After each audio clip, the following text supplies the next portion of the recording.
Hello everybody and welcome into my latest live video. Today it's Wednesday, it's November the 9th, 2022. My name is Kerry Holzman and I am a working computer technician. If you're new here, welcome in and please experience our very kind and friendly chat room and our community. We hope you'll stick around and be a part of it. We don't tolerate the nonsense that is in and what ruins a lot of live content on YouTube. So here we have a lot of folks in blue that are friends of the channel that help keep things under control. Sometimes we restrict who's allowed to chat when it gets really bad with trolling and bots and spammers and whatnot. But lately things have calmed down since we've been locking things down. So we opened everything back up again in the hopes that we can attract more like-minded individuals. So welcome into this midweek review video. The company Beelink, company I've never heard of before, they reached out to me and they said, would you be interested in reviewing our latest 12th gen mini PC? I love mini PCs. The little Intel Nooks, the small PCs on a stick, they are wonderful solutions that are not necessarily replacements for desktop computers universally, but in many cases are wonderful for resolving a particular space savings or cost savings for a function you need a PC to do, whether that's like a home theater PC, for example, or a small office where you need to do a lot of Microsoft Office style of work, email, browsing, Adobe PDF, that kind of work. You don't need a super big computer that's filled with massive amounts of RAM and takes up a lot of real estate either on your desk or on the floor that you keep running into with your chair.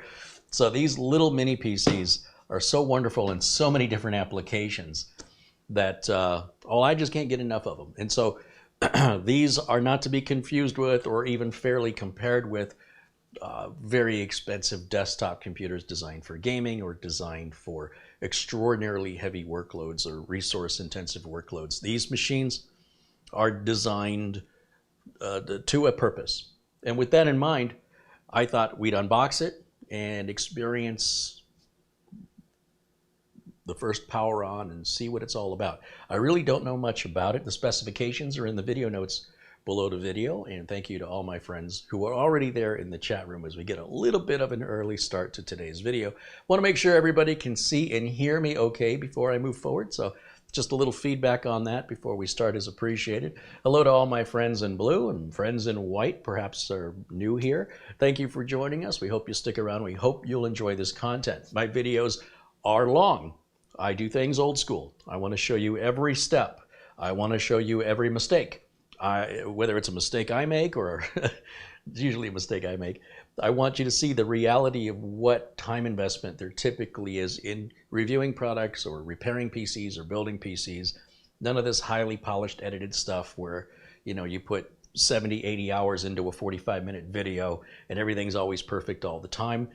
It's a false expectation to think you can replicate that. So when you watch my videos, they are unscripted, they are unrehearsed, and there's literally no prep, because in my line of work as an actual field service technician and desktop support technician, I encounter whatever needs to be repaired, and I have to get to it as quickly as possible so I can get to the next one as quickly as possible. There's not a whole lot of time to study and memorize and prepare for what we don't even know we're encountering yet.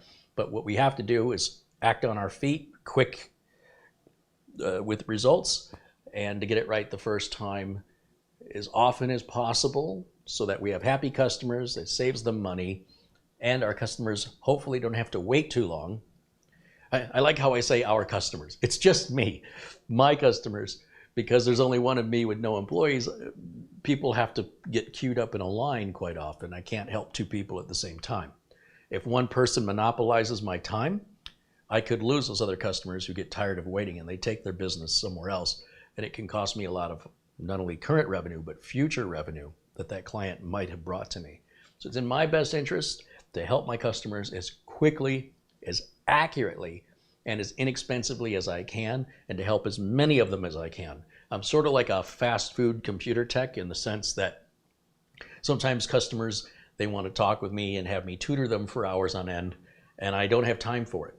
And they don't seem to understand that I have a bunch of other customers waiting, and it's just me.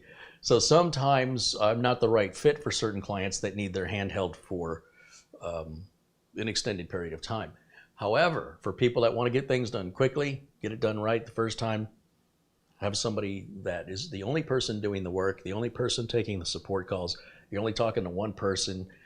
A lot of people truly see the benefit in that you're not just having to explain the same problem over and over to a different person who answers the phone.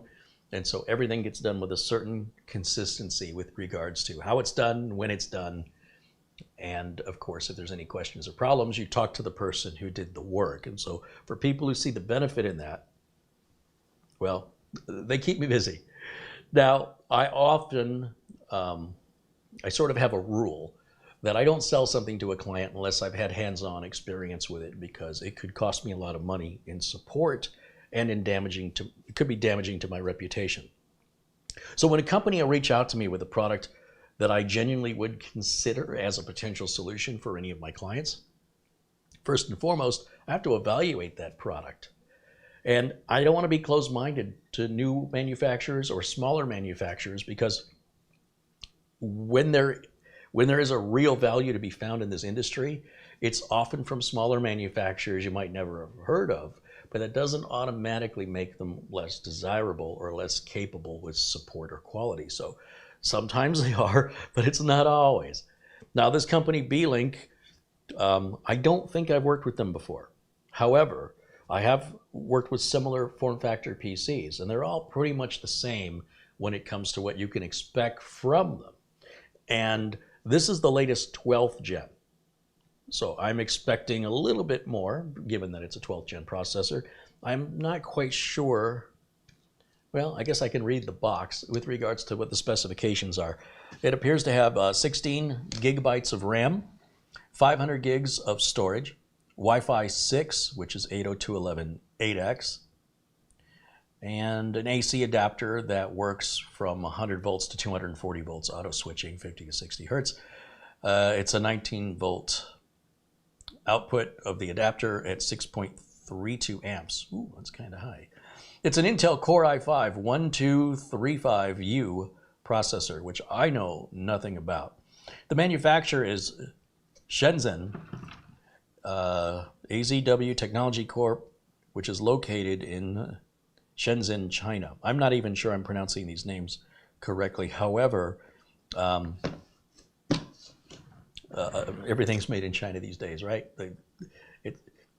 Apple's putting a lot of stuff together there in China, and people genuinely regard them as very well made, as a number of more companies than I can name, right? So we never quite know with a company we've never heard of if we're dealing with something that is very well made or something cheaply made. And that's what these reviews help to evaluate to the best of my ability. And we're going to just experience this unboxing together.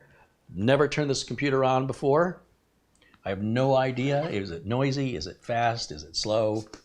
Let's find out. Let's find out together.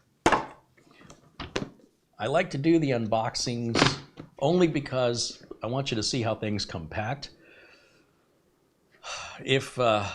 If you were to receive an item that you thought maybe was used or returned, one of the ways you'll be able to tell is when people repack things, they never repack them the same way. And you can often tell when instruction manual's been dog-eared or included cables are folded wrong. When something is brand new, one of the ways you can tell is by watching somebody else unbox something that's brand new and then see if yours was boxed the same way and how it's packaged. So here we start off with a very small user manual here. Now, once again, as a field service tech, I don't have time for that.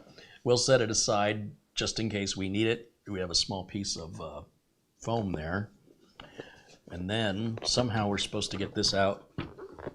Let's see. Yeah, here we go.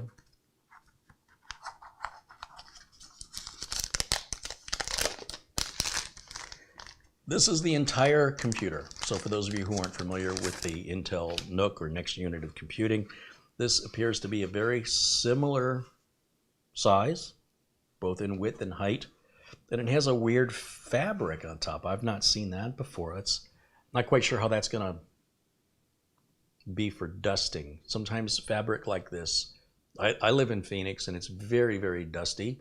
And if the dust gets in the fabric, it can be very difficult to get out. So I'll be curious how that ages. The good thing about fabric is, of course, it's not gonna leave any fingerprint smudges or things like that. But as you can see, if we focus, we've got this weird fabric, it's like a speaker cover, speaker grill. And looking at it from the front, we have two USB 3 Type A's. We have a USB Type C. We have a power button that's red. I like that they made it red. A big complaint from my customers, especially my customers who have impaired vision, older folks as well, that they cannot see the black button on a black surface. Something's sticking out right here. Something's catching my attention. I don't know what that is.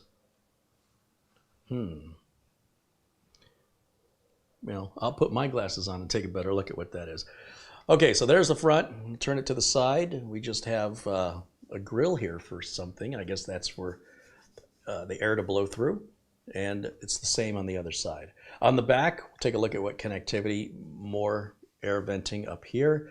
We've got our Ethernet jack, two more USB ports, two HDMI outs, and power plug goes in there, barrel connector. And what is this little thing here?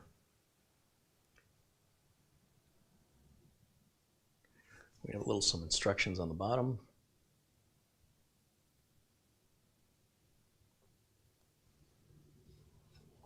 So that's really bugging my OCD. I don't know what that's for. Do I pull it out? I don't know.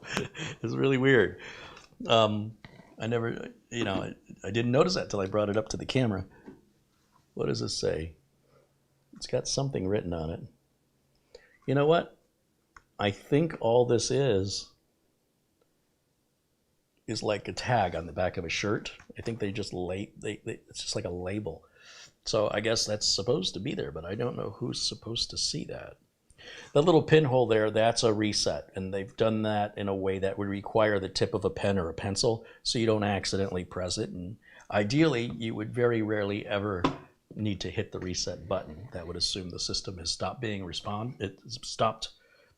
it's not responsive. And rather than pull the power cord, I would suggest you hold the power button in for 10 seconds on any laptop or desktop that's not responding, and it should override after 10 seconds and power off. However, a reset can often be much faster, and in this case, it's recessed.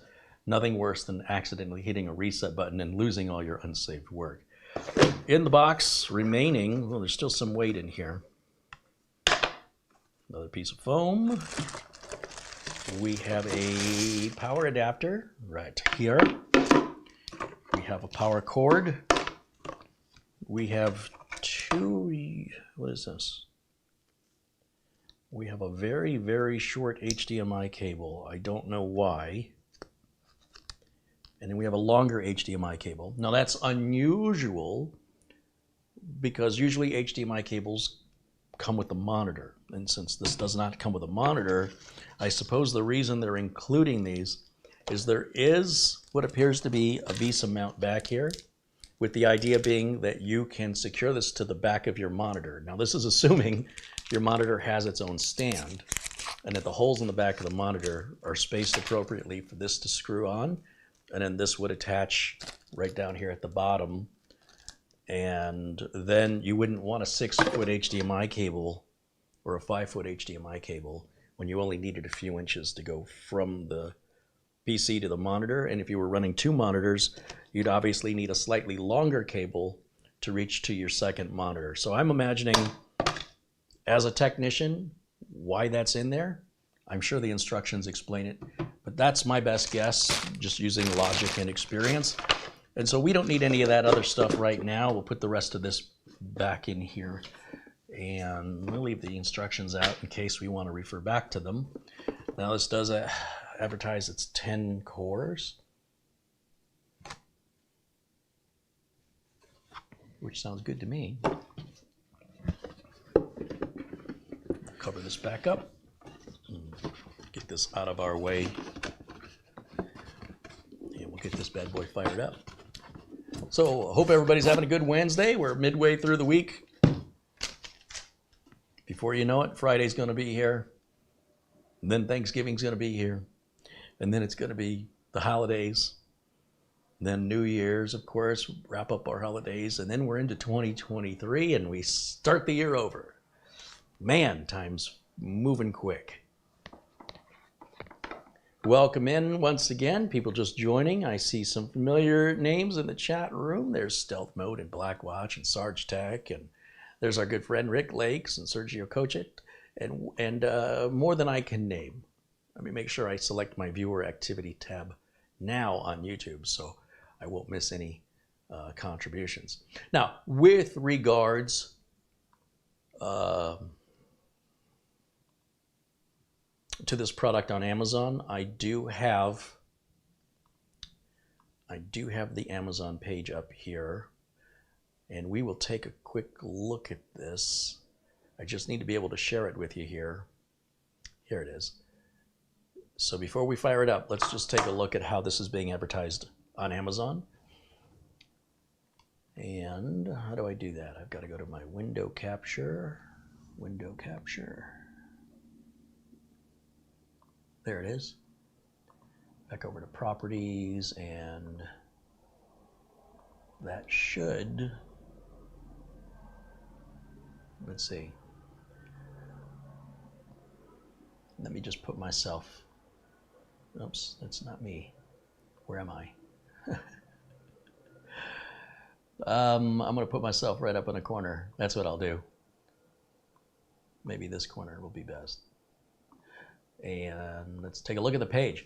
The Beelink SEi12 mini PC, 10 cores, 12th gen Intel i5-1235U, up to 4.4 gigahertz, 16 gigs of RAM with a 500 gig NVMe M.2 SSD, gigabit Ethernet, and it supports HDMI output at 4K at 60 Hz, Ultra HD, with dual HDMI, Wi-Fi 6, Bluetooth 5.0. I think the Bluetooth standard is 5.3 now. But that's okay, that just mostly involves latency. It supposedly comes with Windows 11, and it says it supports auto power on. It does appear to be a coupon here, and I guess I have to sign in to take advantage of that. So scrolling down, we can read all about the marketing information. And I do have a link to this Amazon page in the video notes below the video, so if you want to go back, click on that and go through that. But we're going to just keep the video moving forward. We'll scroll down, and let's see what other people are saying when I can get to the reviews. There's some interesting breakaways of what's inside, and a little more information. Finally, we're getting to some reviews here. So overwhelmingly, it's positive, 62%, and a bunch in the middle here, and maybe one or two reviews maybe that are 1 star. We'll just kind of skim through. 5 star, 5 stars, 3 stars, 3 stars. System freezes randomly. I would think there's something wrong with that. That would not be considered normal. Let's see. This person's very excited about it. Yeah, I think I just see this though. Oh wait, here's one. Sound jack problem.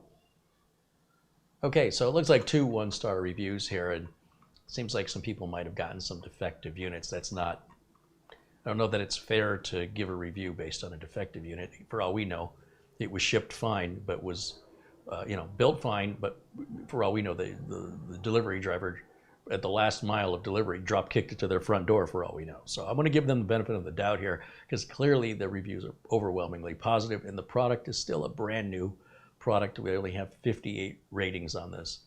So I imagine in the coming months ahead, that's going to be many more reviews that'll give us a better average score, a better idea of what to expect. But let's see how our experience is. We can read about other people's experiences, but really it's our experience that should carry the most weight, right? So let me go back to full screen on camera 1 here. There I am. We'll turn off that Windows capture. And do any of you in the chat room have a mini PC? Have any of you ever had one? Be kind of curious what you thought of it. Did you like it? And what did you use it for? Mark Gaines with an 11-pound contribution, joining us from the UK. He says, excellent timing, Kerry. I was thinking about getting one of those. Yeah, like I said, I've reviewed 4 or 5 of these so far on my channel of different manufacturers with AMD and some with Intel chips. And they absolutely it can be a wonderful solution where space is at a premium and your needs are not so demanding that you want to play, you know, Crisis or something. You know, be realistic with this, what machine can do. And most people, you know, this will meet the needs of your average user and for less than the price of a graphics card. You know what I'm saying? So it's very reasonable. But let's see how well it works or how loud it is, and we'll decide for ourselves. Everybody, you know, I'll have my opinion, and of course, with the information I provide in the video, my goal is for you to have the information enough so that you can develop your own opinion as to what you believe it to be with regards to value for your expectations. Terrell Cockram says he has 2 Intel NUCs and says, I have a friend using one and he loves it.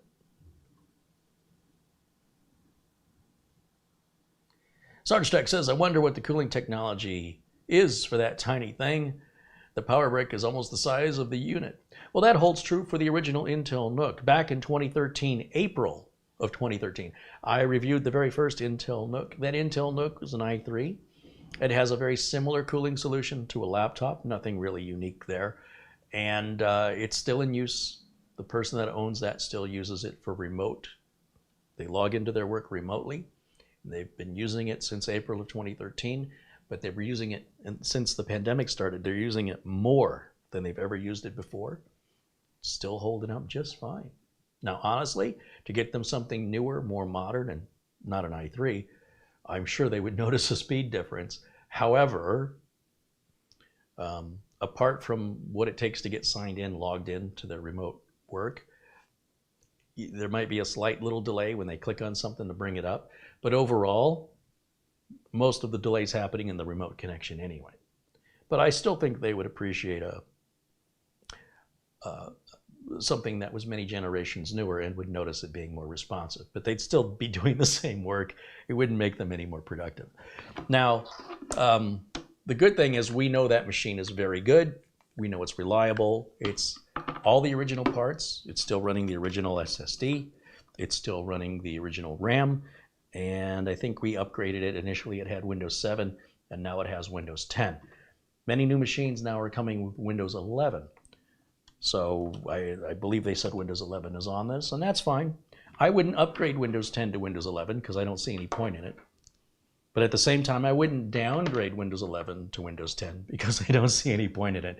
They're identical in many, many ways. So if you got it, it's fine, but I wouldn't go out of my way to upgrade, nor would I go out of my way to downgrade. Whatever the machine comes with is how I would leave it be. Of course, 12th and 13th gen Intel chips specifically are better optimized on Windows 11, but on a machine this small anyway, you're not likely going to notice any difference. Let me find a plug here. Let's see. Here we go. Plug this in right here. We get a little blue indicator on the power adapter. I wish the cable was longer. It's only about a 4-foot cable. So we're going to bring that right to the edge of the table. I do not want to plug it into the network because we're going to have to go through the initial setup for Windows. I need to plug in the capture card so you guys can see what I see. Assuming I can untangle my cables here. Doesn't matter which HDMI plug, either one. We need a keyboard and a mouse, don't we? So I will use my standard wireless keyboard mouse combo. We'll bring that out here, set these up and turn them on. Take the dongle out of there. Let's power up the keyboard. And let's just plug the dongle in back here. Hey, look at it, first try. But I couldn't do that again. Okay, so that's the whole thing. There's nothing to assemble. They do sell bare bones versions of Nook, not this company, I don't think, but like the original Intel Nook, you had to put in your own RAM and put in your own storage and provide your own operating system. There is a company that does that on behalf of Intel, and of course, they charge more for it, and they put the RAM and the storage in and load the OS for you, and all of that's sold on Amazon. Obviously, you'll save money going with a lesser known brand, like in this case Beelink versus Intel. Intel, you're paying a bit for the name, and of course you have more freedom with regards to first of all, you don't have to do anything to it other than take it out of the box and use it. But if you wanted to upgrade the storage or the memory, I'm sure it's easily done. I don't know how this lid comes off, but I imagine we're going to take those 4 screws out, and we have access then to upgrading storage or RAM. But out of the box, you shouldn't need to upgrade it. It should be pretty much ready to rock and roll. What do we have? 3 plugs, and hit the power button. So let me switch over to the HDMI port. And again, I thank you over to Mark Gaines for his contribution in Super Chat. Appreciate you. All right, let's take a look. HDMI input, we'll turn that on. And then let's get my video right here. Let's put me in a corner somewhere. That'll be good. All right, so that gives us plenty of room left over on the screen to see what this thing's gonna do. Once again, you're seeing me unbox this for the very first time. I very rarely ever receive DOA or dead on arrival components, whether I'm ordering online from any of the big retailers, B&H Photo, Newegg, Amazon, or I'm being sent product for review. It's very, very rare. However, it's possible because I have no rehearsals and there's no edits. Anything can happen. This is live. I anticipate nothing exciting, nothing unexpected is likely going to happen. Let's hit the power button. We have a small power LED that lights up on the front. I can very quietly hear the fan whir up and then settle back down. And hopefully in just a minute, we're gonna get a power on self-test. There it is. We just leave it hands off while it initializes. That is the little spitting logo for Windows 11. The Windows 10 one I thought has little dots. But again, very minor differences so far in Windows 11 and Windows 10. They're virtually the same thing. All right, I'm gonna have to go full screen on my side so I can see what's happening over here. So you guys get to watch it full screen. I, on the other hand, have to watch it in a window, in a windowed application. So it's like a window in a window in a window. So it gets really small for me. And when I go full screen, my whole monitor is then pretty much what you're seeing, except I can no longer see the chat room and I can no longer see my own video. So it is just as though all I'm seeing is this computer plugged in as you would, or any end user would when they plug it in. Now, traditionally, when these ship with the operating system installed, they don't complete the install like I do for my customers. Microsoft actually doesn't want people to do that. So, but we don't need Microsoft's permission, do we? Anyway, yeah, English United States, we want that. And what else do we have here? The country United States. And what's next? Keyboard United States. Do I want a second keyboard? No. You might have a second language. You want to switch back and forth. We have a bunch of Wi-Fi networks. I don't want to connect to any of these. So there was a process. I cannot remember to bypass this. The problem when we select a network at this point is that it requires us to log in with a Microsoft account. Now, there's a few ways around this. I know we opened a command prompt last time we did this. Sometimes there's a little button here that says I don't have networking. I don't see that anywhere in here.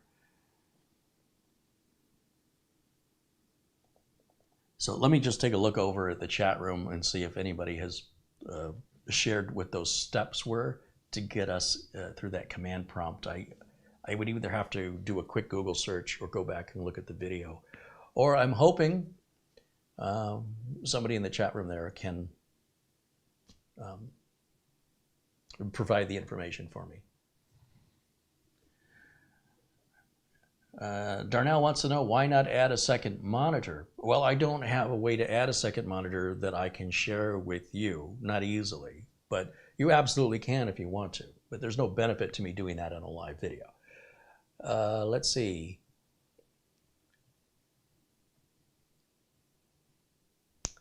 Whether the box to connect automatically is selected or not, that's only takes effect when you hit the connect button. At this point, leaving that checked or unchecked, it's ignoring it right now. So it's not taking effect. Sergio says I should just click that phrase that says if you're having trouble. I thought I just did that and it didn't help for me, but let me try it one more time. Yeah, you'll see the indicator, the arrow. Nothing happens. It doesn't become, the shape doesn't become showing that that's a hyperlink or that it will function there. There's some items down here, but those don't seem to be working. And none of these settings matter until I hit connect. So this doesn't connect automatically or not. You know, we can check it or uncheck it. It doesn't make any difference until we hit connect, but I don't want to connect. But there's a command line we can type here. It's pretty easy. I just can't remember what it is. And since I don't see, let me just look, make sure anybody's, can I click just the next button now? No, I don't believe, I think that box is grayed out, folks. Usually when when the buttons are grayed out, you'll see that button is blue right up here. The connect button is blue. And this button down here is gray. And once again, it won't let me click a grayed out button. And the button will become blue, meaning it'll be clickable when we have completed the prerequisite. But we can bypass that prerequisite. And this is a great excuse to show you how that's done. Hal says, enter the wrong password for the Wi-Fi. You know, that's worth trying. I don't think it's going to, it's going to take a while to time out. We are on a live video. So what I'm going to do, Control-Alt-Delete isn't going to help us. Turning it off and turning it on again is just going to return us back to where we are. So we can bypass it, though, by going to the command prompt. And so since I'm not seeing that in the chat room where it was provided before by someone who generously offered it, I'm just going to do a quick Google search here, and we'll find the answer real quick. Let's see, we're going to go to Google, and I'm simply going to type how to bypass Windows 11 password network setup. I'm trying to think how that is. How to bypass an internet connection on Windows 11. There, they're telling us to hit the skip button, but we no longer have a skip button. Let's see. Shift F10 keyboard shortcut. Let's give that a shot here. Shift F10. Ah, that's what I wanted. Okay, so that opens up a command prompt, and then it tells us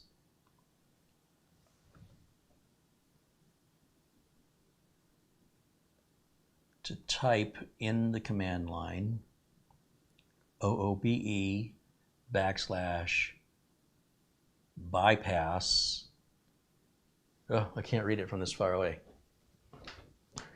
Out of box experience is OOBE, bypass NRO.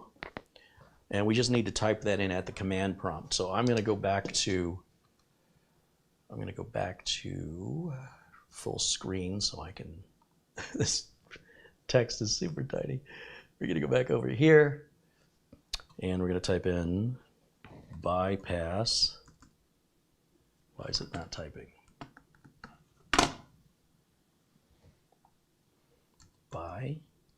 Hello.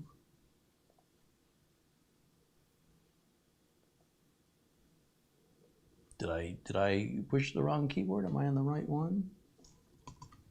There it is. bypass. I cannot see that. Backslash,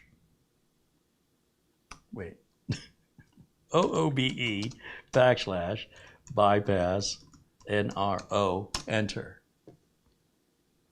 I cannot read it from this far away, so I'm going to move up a little bit here.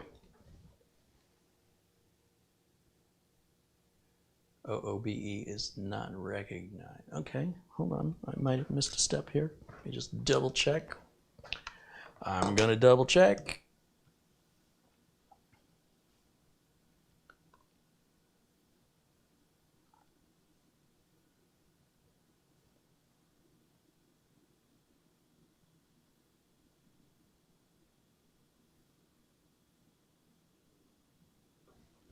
Well, it's telling me that's what I'm supposed to type, but I seem to be maybe in the wrong subdirectory. I think I have to go into, well, it's showing Windows System 32, which is where I thought I was. Let me just double check one more time.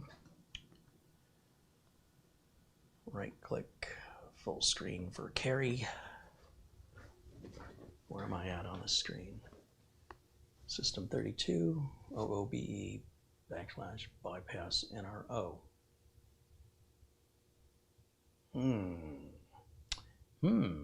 Interesting. For some reason, it's not recognizing that as a command when it should be OOBE. OOBE.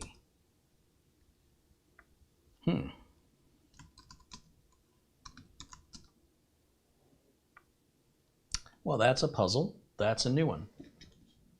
I'm sure I am missing something simple here. One of my reluctances of going to Windows 11 or moving my customers to Windows 11 is little stuff like this that just eats up my time. And like I said, I'm trying to get through customers quickly, not to mention the follow-up of where did this go and where did this get moved to. I don't have the answers to much of that until I start using it daily. And because there's no benefit for me to do so, I just recommend people stay with Windows 10 for now. However, let me just take another quick look over at the chat room and see if there's some suggestions I've missed.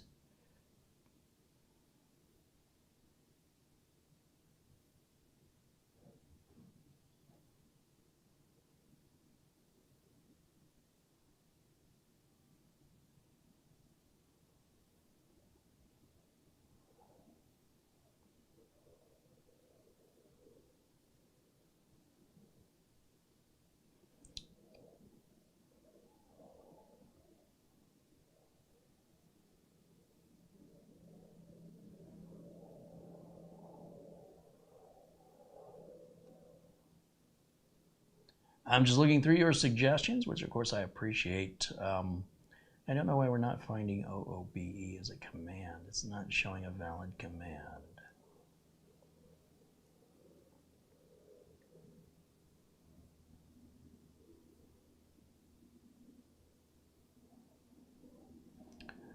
Do the ipconfig release? Well, it never was, ipconfig never was assigned, so releasing it doesn't release anything. There's nothing to release. OOBE is a folder. It should be a command. OOBE, the out-of-box experience, I thought that was a command. Let's take a look at it one more time. Everybody is typing into the chat what I just literally typed, so I don't know why you're typing the same thing. I seem to be missing something here. And I see a link to Tom's Hardware posted by Hall.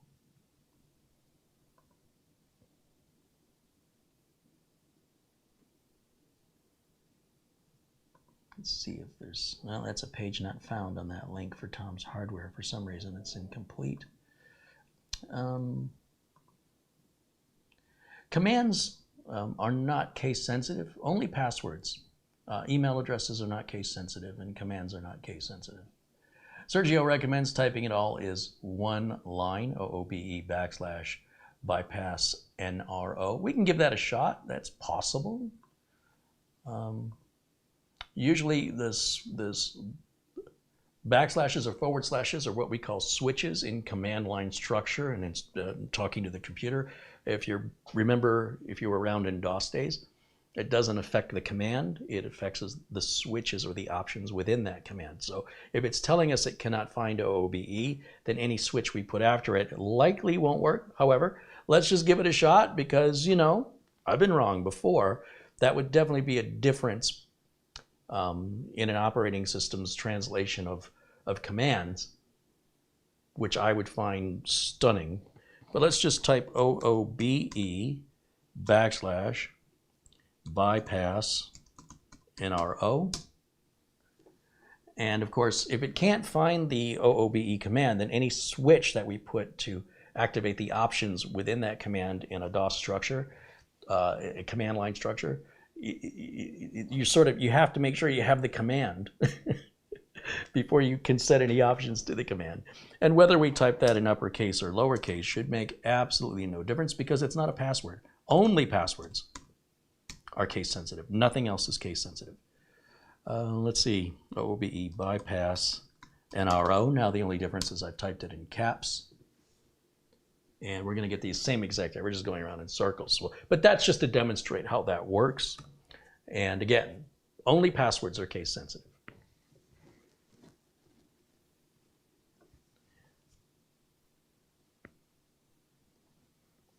And as you can see, whether I put a space or I don't put a space before the switch or what you guys recognize as a slash or a backslash, in command line we call that switches. Switches are how we control options within a command at a command line versus, you know, clicking on checkboxes or bullets.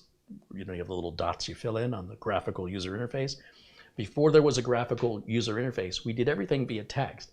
And so commands such as copy or xcopy, they had optional switches to enable options within those commands. So that was a bit more complex than just looking at the picture and clicking the pretty little button. As a result, people unfamiliar with that process may not be able to understand the logic of how commands work at a DOS level. So it's a great experience for us to demonstrate and experience together for those people who just weren't around back in the DOS days. And so this is something that's very easily bypassed. I can't remember how it's done. Looking in the chat that says, somebody said something about you can skip connect to a network with Alt F4. So Alt F4 is used to close any open window, but let's see if that works here. That makes sense to me. I don't know if they'll honor it. So for example, in this command window, if I hit Alt F4, it's going to close the command window. Now the window that's active, this let's connect you to a network, if we hit Alt F4 here, nothing happens. There is no response, which is what I was expecting. Microsoft doesn't want you to easily bypass this. And as you can see, not only is the next button grayed out, but you can barely see these icons down here. That's because they are also grayed out. If they're grayed out, they're not clickable. So that's universal across Windows, going all the way back to Windows 3.0. That has never changed in what's it been, 30 years. So for those of you new or less experienced with computers, this is a great way for you to understand the consistencies that have existed for decades in the Windows operating system, so you can know immediately by looking at it that clicking those things is not an option and not even worth considering. Move on to the next, idea to work around that. We can hit Control-Alt-Delete. That should bring up the task manager, one would hope. I'm having some connection issues, I think, with this keyboard. Yeah, Control-Alt-Delete is not working, unfortunately. So by going into the Alt F10 and bringing up the command window, yeah, I'm not sure why I'm having, there's definitely seemingly a problem with this keyboard. That's interesting to me. I'm getting a weird blue light on it I haven't seen before, and I know the battery I got a good charge on it because I charged it not too long ago, and I get about 3 or 4 months out of a charge on these wireless keyboard and mouse. So let me just click here, and then we'll hit, was it Alt F10? I can't remember what it is.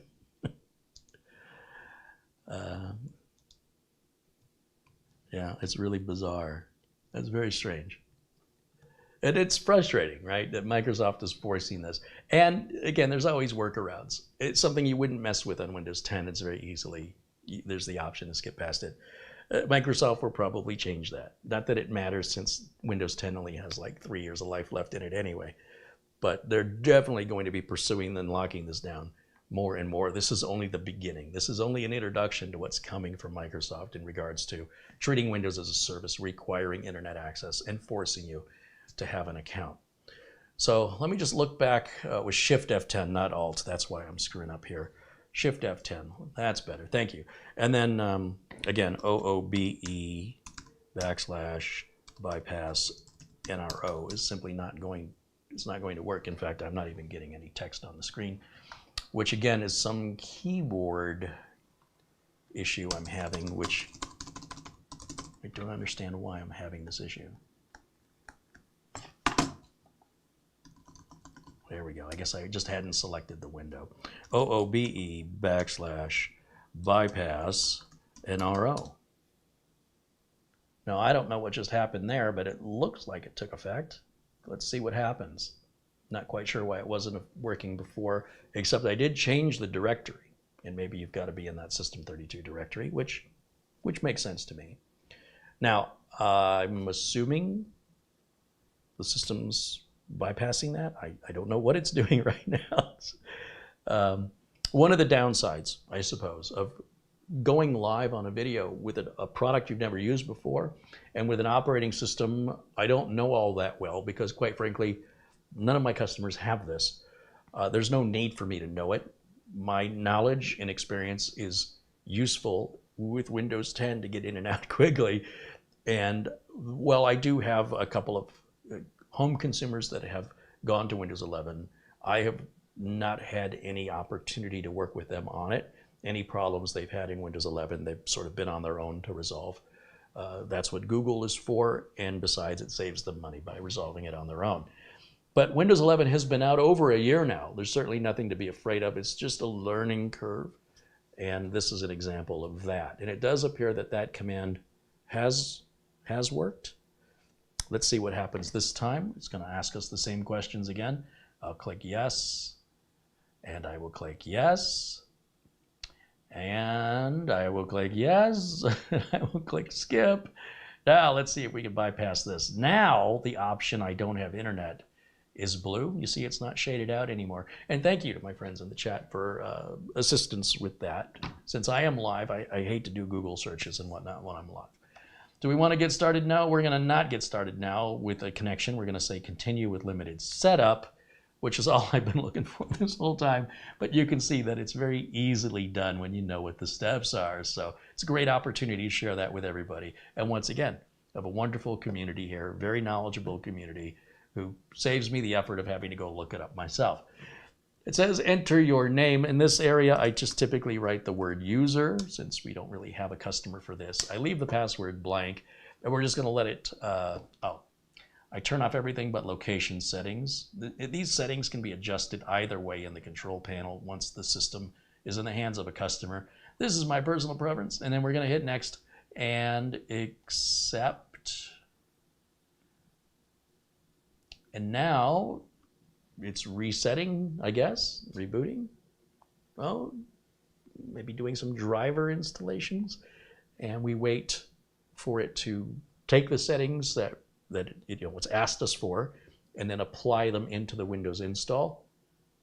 And then we can connect it to the internet, and then we can hit Windows Update. And that would be the general process of any new computer you ever get. If you're buying a computer from me, all this is already done for you. And you would go into the control panel under the users section if you wanted to set a password, set a username, or sign in with a Microsoft account. So generally speaking, when you're buying a pre-built, the Windows installation is 75% done, 80% done, and then you have to do the final bit that we're doing along with any updates that are missing. And if it's a computer that's been sitting on a shelf for a long time, that can take hours to get all the updates. I mean, you could ignore it. The updates will eventually happen in the background automatically, but getting yourself online on a new computer without updates, whew, that's a bit dangerous. I would never do that to a customer, and I wouldn't take the liability either. However, when you are a Microsoft partner, you're required to set it up this way and force your customer to accept the end user license agreement. You can't accept that on behalf of the user. As far as Microsoft is concerned, the law doesn't care. Microsoft policies, when you work for Microsoft, are law if you want to keep your job. But when you don't work for Microsoft, you don't. Their policies have no impact on you. There's no way to enforce them, and there's no punishment. It's unenforceable. So anyway, so here we are, Windows 11. We're logged in, and let me just go ahead and plug an Ethernet cable into it so we can go ahead and grab any missing updates before we begin evaluating, because it's not fair to evaluate a system where the OS may have improvements that affect our performance and reliability of the machine. So it wouldn't be a fair review if the OS wasn't current and up to date, as well as all the drivers, which is going to happen automatically through Windows updates. So with the Ethernet connection installed, we should be able to simply, I don't know, we can just type, I think, can't we? Can't we just go down here and type? No? Okay, we'll go over here, and we'll go to Settings, and at the bottom, on the left, it says Windows Update, and we'll hit check for updates. Now, while that's running, we just take another look in the chat room and see what you guys are talking about.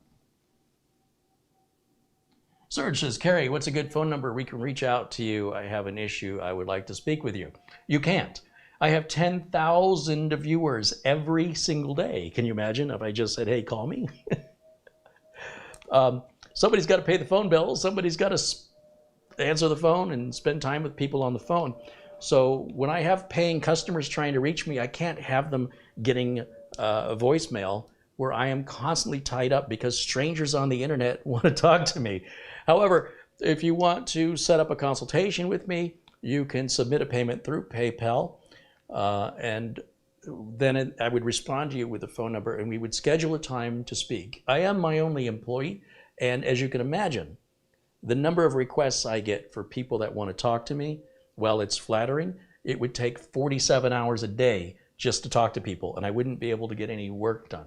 So you can always reach out to me here in chat. If you want free support, you need to ask your question while I'm live. If you want a consultation where you have my time and only you have my time, there is a $100 fee for that, and that's simply a way to separate out people who are not considerate of other individuals who are in fact paying me for my time, and it's not fair to everybody else. So it's the only way I've found where I can actually keep up, because the people who will actually pay for my time is a fraction of the percentage of the people who want it for free. So it's a difficult place to be in, and I do my best to help people, but I do my free help only while I'm live, just so you know. And not only that, not only is it free for you to ask in the chat, you also get alternative solutions that might be better aligned, and it's better for the person asking that they can get a number of different responses potentially and try them all, or perhaps see one that seems more aligned to them that didn't come from me. So when we take on somebody isolating my time for themselves, there's also that liability that I endure as well. So I'm pretty cautious about just reaching out to people randomly online. It's created problems, unexpected problems. And so that kind of had to stop once the channel reached a certain size. It just became overwhelming. Just too many people want too many things all at the same time.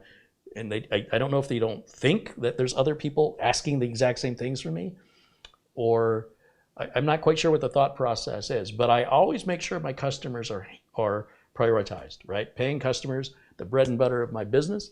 the videos I do for fun, and of course to the people who support the channel and enable me to make more content through purchasing other equipment and products to review and computers to build. That's shared amongst the entire community. So it's been the only way I've been able to figure this out. And boy, I'll tell you what, I don't like telling people no. And because of that, I got myself buried in so much work. I still have at least 18 computers here to get through. And as my only employee, I'm the only one who can do it. And if I don't do it, it doesn't get done, and then the parts depreciate in value, making it less profitable for me. So it's a very tough position time management wise. But again, my main business is servicing real life customers as a real life technician, and people who want to hire me certainly can email me, and that usually starts through a PayPal contribution that shows sincerity. It shows that you're not somebody who's just trying to,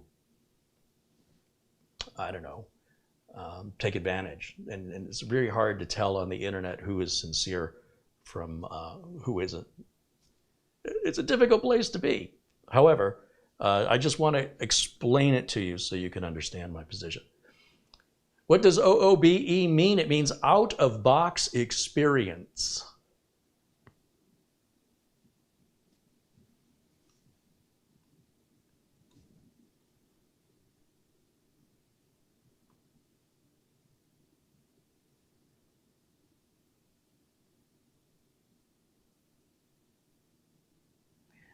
Andre Hernandez joins us. Hey, Andre. He says, thank you for your time. That case did come from California. Okay, well, I mean, if it shipped all the way from California, I guess you should be able to ship it back to Arizona. We shouldn't have to worry about any damage shipping it, assuming you haven't removed it. It's all the packing and original packing is all there and sealed.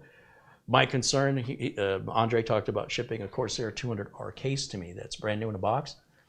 And I was concerned about damage, whether or not it needed to be double boxed. So yeah, it seems like a green light. You should be able to ship it to me and reasonably expect there to not be any damage to it. If it's shipped from California all the way to Florida, so just turning around and relabeling it, shipping it to Arizona, if all the packing is intact and it preferably hasn't been removed from the case, it sounds like it's going to be okay.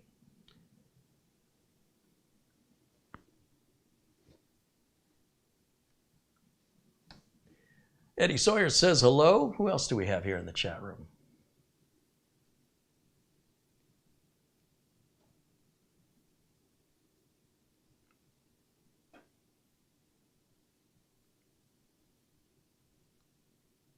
Let's take a look. I have to take a look, I should say, full screen to see what this computer's doing. Oh, it's downloading updates. Okay. And while it does offer us to restart now, I'm going to just be patient and let it continue to download updates, because if we restart now, it's going to apply the updates it's already installed, and whatever it's downloading, it'll have to start over again, which will just ultimately take longer. So I'm going to be patient so that I don't have to wait as long, if that makes any sense. I hope it does. And if you have any technical questions for me, this is a great time to ask in the chat room. As I mentioned, we have very knowledgeable people in our chat room that might have more than likely will have a better answer than I do. Yeah, I encourage people, especially those looking for free support. The only way you'll find that from me is in a live video. Just so you know, that's where you're going to need to go.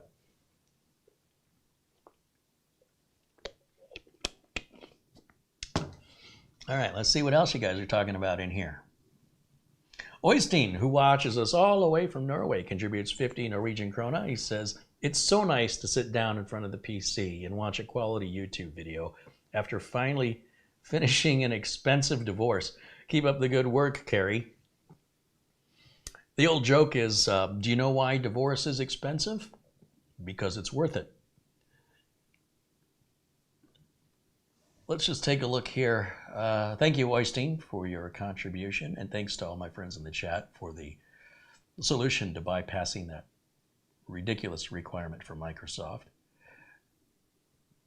Let's see. Mortant joins us in the chat and says hello. Welcome in. Reg Cooper contributes €2. OOBE is a folder in System32, not a command. It's both. OOBE should be a command and a folder. I'd have to go in and look, but these are little details that I'm not quite sure really make much difference, other than if you see how I bypassed it. So if you should encounter the same situation, then you see firsthand, not through hearsay and not from reading an article, you actually see what had to be done to bypass it. That's the important lesson there. Let's take a look. Again, I'm just kind of scrolling through the chat to see what else we're missing. And by the way, thank you for your contribution as well.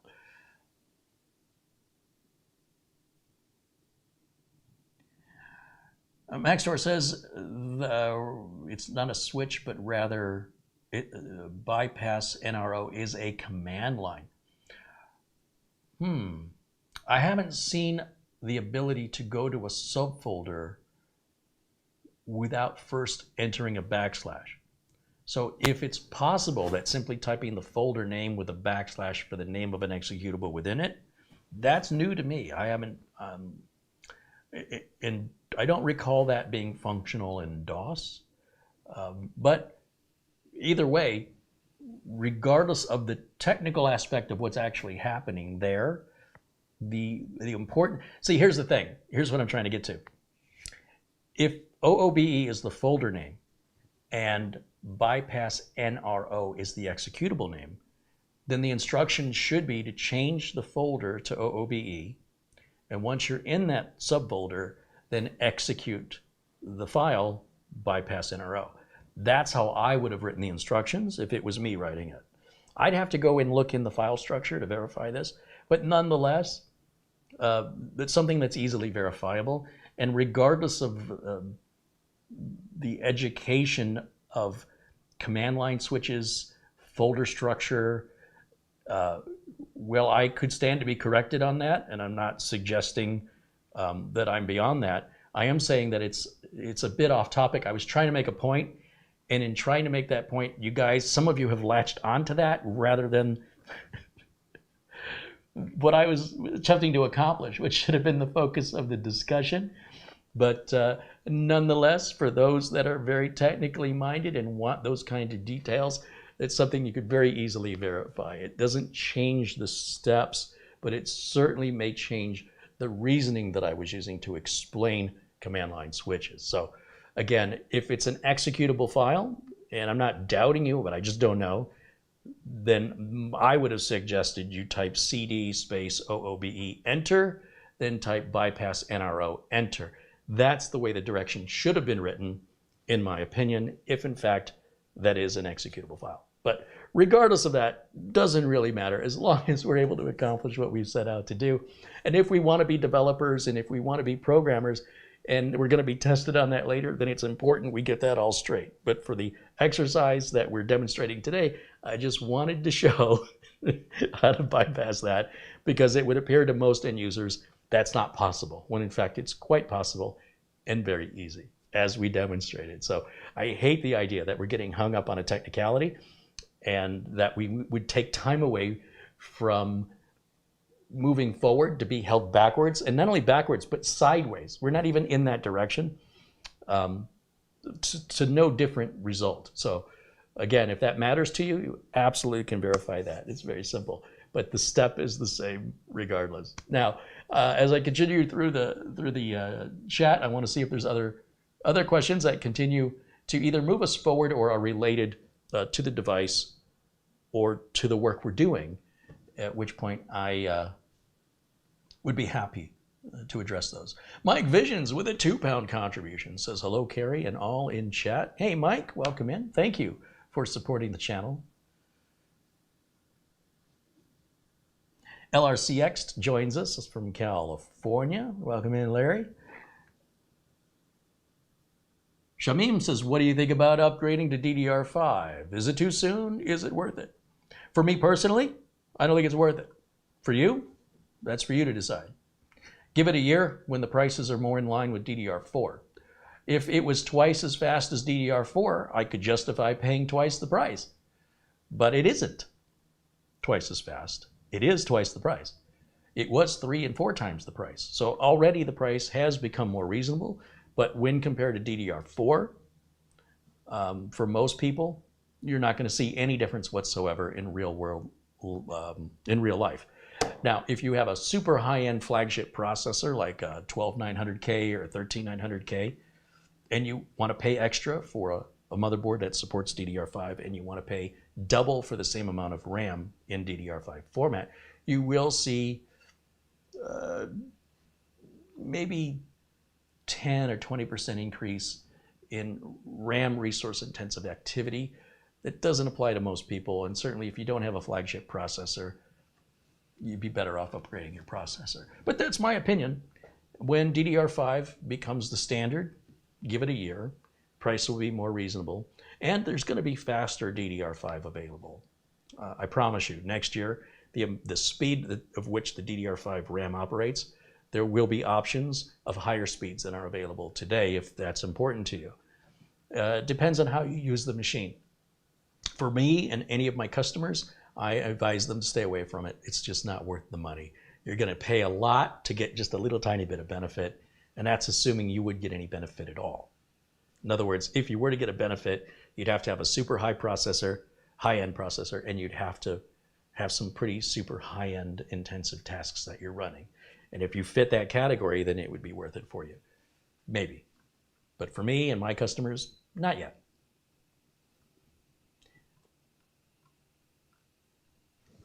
And again, thank you for the question. Matt Power says, if I get a new computer with Windows 11, can I roll it back to Windows 10 without getting in trouble? I don't know. I don't know. It kind of depends on whether or not the computer you get has the ability to roll back to Windows 10. In most cases, probably be okay, but I wouldn't advise it. I don't think Windows 11 is anything to run from. I also don't think it's anything to run to. It's sort of like if, you know, when somebody's given birth and you say, do you want a boy or a girl? And they go, I don't care, right? I don't care. As long as I have a healthy baby, it doesn't matter if it's a boy or a girl. If you have a healthy computer and it comes with Windows 10 or it comes with Windows 11, they're essentially the same operating system. So I don't see any reason to downgrade that. Doesn't make any sense to me. I also don't see any reason to upgrade it. That doesn't make any sense to me.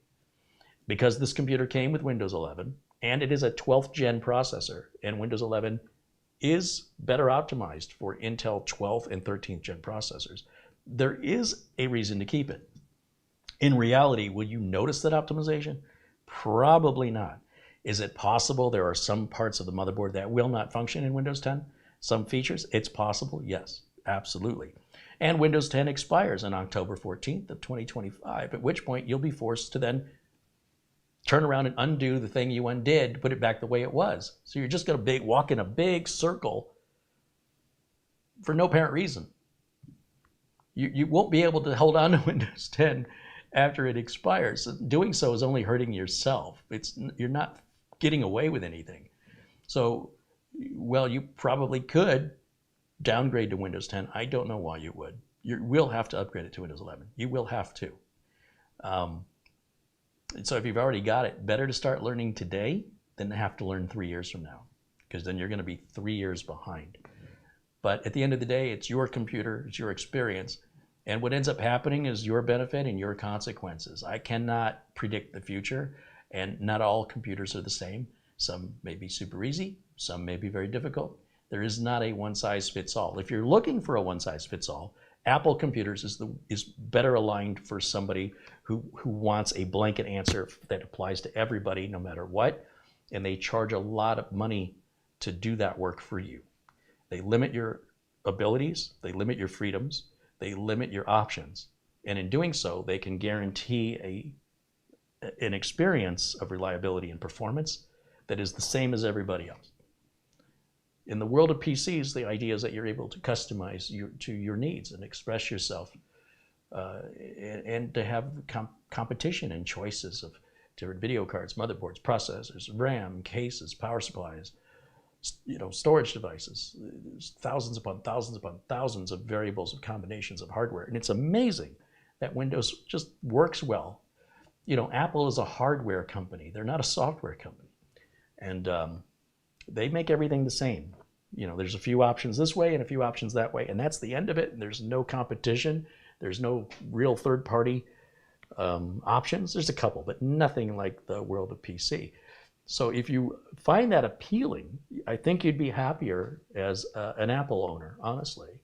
And while you pay a little bit more, all these decisions are made for you, and everything's already done. So if you enjoy the adventure and you enjoy the technical aspect, building your own computer, customizing it, installing, whether you want Windows 10, Windows 11, Linux, it's all yours to experiment with. And whether that's a good experience or a bad experience, whether that's easy or that's difficult, well, you're going to have to tell me. I have no idea what that will be like for you, unfortunately. Or fortunately. I see it as a benefit, personally. I absolutely hate how locked down and limited the world of Apple is. I don't like that everybody's sort of socialist. Everybody's the same and equal. I like the ability that I can be unique. My computer can reflect that, my uniqueness. And I can spend a little bit or I can spend a lot. It's not like we both are going to spend the exact same amount of money to get the exact same thing. When we're picking parts, it's highly unlikely you and I are picking the same parts.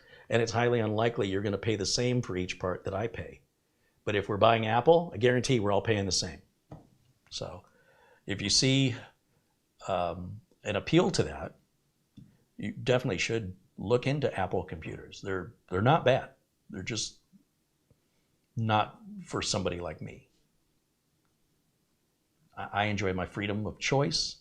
I enjoy competition. And I enjoy my freedom of expression. All right, let me just take a look over here how we're doing on our update.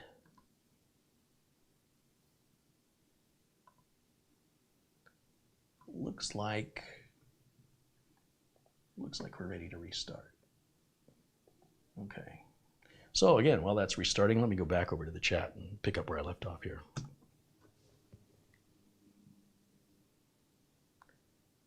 Don't hate Apple phones. I switched from Android to Apple. It's much better, less bugs and issues. I completely disagree. I do have an Apple iPhone. It is a hindrance. It is difficult. It doesn't make any sense. It's like they're treating me like I'm 5 years old. I absolutely despise using it. And the reason I have it is I do some Amazon Live videos. And the only way I can initiate an Amazon Live video is through an iOS app. There is no other way to do it. So I just bought an Apple iPhone and I never activated it. All I did was just put it on Wi-Fi so I could go to the Apple Store. Now, if Amazon made the darn app for Android, I'd be a lot happier. But Android to me gives me far more granular controls, and Android to me is faster. It's much more responsive. I also think the picture's better on the Android, on my Samsung S22 than on my iPhone. I absolutely cannot stand it. I feel like it's like made by Tonka or Fisher Price. It feels like a child's toy, and the interface feels basic, really super basic, like I'm an idiot. Maybe that's the appeal of it for the general public. I personally find it insulting, and I despise any time I have to use it. I honestly thought I would, because I needed to be able to load iOS. Stupid me, I bought an iPhone. I should have bought an iPad. The screen's bigger. But I bought the iPhone, which was more expensive, because I really wanted to see what everybody was talking about, these iPhone users that love their iPhones. I don't know what you guys are seeing in it. I find it extremely limited, and there's some functions I'm looking for that just don't seem to exist. Some customizations I can't seem to find. And what is there is so basic, it's like you could hand it to a 5-year-old and they'd know how to use it without any education at all. And again, maybe that's the appeal. I prefer far more granular control, which just by default, Apple takes away on every product. They don't want you having granular control. And the benefit of that is they can guarantee more or less your experience with reliability and with performance by not letting you do things that could hurt you. Which is like treating me like a child. I don't like it. But to each his own. I'm glad you enjoy yours. And the minute Amazon has their app for Android, I can't get rid of that iPhone fast enough. Every time I have to use it, it's cringy, so cringy. But that's why there are different products for different people. Somebody might say, what's the best phone? Well, you might think iPhone. And I would go to the exact opposite. Say, that's the worst phone you could get. It's expensive. It's like built for a child. And it's restricted. But, you know, that's why there's other options for us to pick from. We can pick the right device that's right for us. What's best for you is something I would gladly destroy. Seriously. I was so happy if I could just take a hammer to that iPhone. Oh, it's so insulting to use it. But hey, that's me, that's you. The world is made up of different people with different options, and that keeps it from getting boring, I suppose.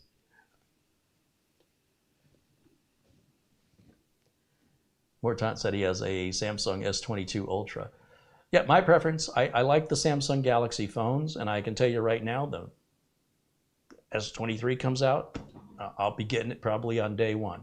I have no complaints with my S22, but I just can't wait to see what they're doing better in the S23. The picture quality, the movie quality, and of course, the interface I'm already familiar with. There's no going back to square one to learn all over again. And I don't have any problems at all with the S22. I don't have reliability problems. I don't have security problems.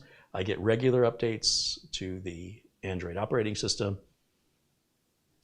I think it's far, far superior to Apple at a fraction of the cost. That's my opinion. All right, let's see. We're going to go back to Windows Update over here, and then we can start doing some testing once we get all of our updates installed.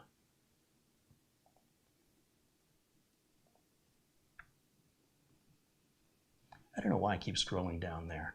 It's over here on the left. Download and install, download and install. Not quite sure why. I'm clicking and nothing's happening here. Close it and reopen it. The thing about Windows Update is even when you close it, it's still a service running in the background, so it's probably not going to make any difference. But let's just see what's happening. Well, those other options went away, didn't they? It might have still been installing. What is happening? I was going to say it might be finishing installing the previous updates. I might just be too impatient here. Weird.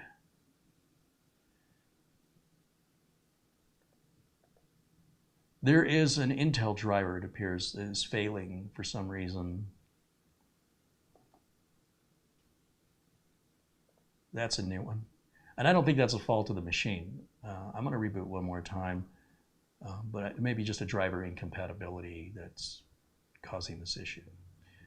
If I had to, guess, which is all I can do is guess. Let's go over here and let's do restart. And while it's restarting, let me go back. Go back over to the chat here, see what's going on. A couple of contributions that I've missed here in Super Chat. So a shout out and a thank you out to Craig Casabona with a $20 Super Chat contribution. Said, Carrie, nice to see you again. I really like watching your videos. I build a computer by myself because of you. Thanks. Well, thank you, Craig. And man, isn't it great? It's a lot of fun to build a computer. And I'm so glad that you enjoy my content, and I appreciate your support. Also out to Daniel Ramirez, 1999 Super Chat contribution. Says, keep doing what you do, and happy Wednesday. Yeah, well, it's Wednesday. I don't know that it's a happy one. It's been rainy all day today, which is not a bad thing unless you want to go outside. But at least the weather's a lot cooler, and I think Friday is going to be the coldest day of the year so far. I can't wait. Bring on the cold. Thank you for supporting the channel.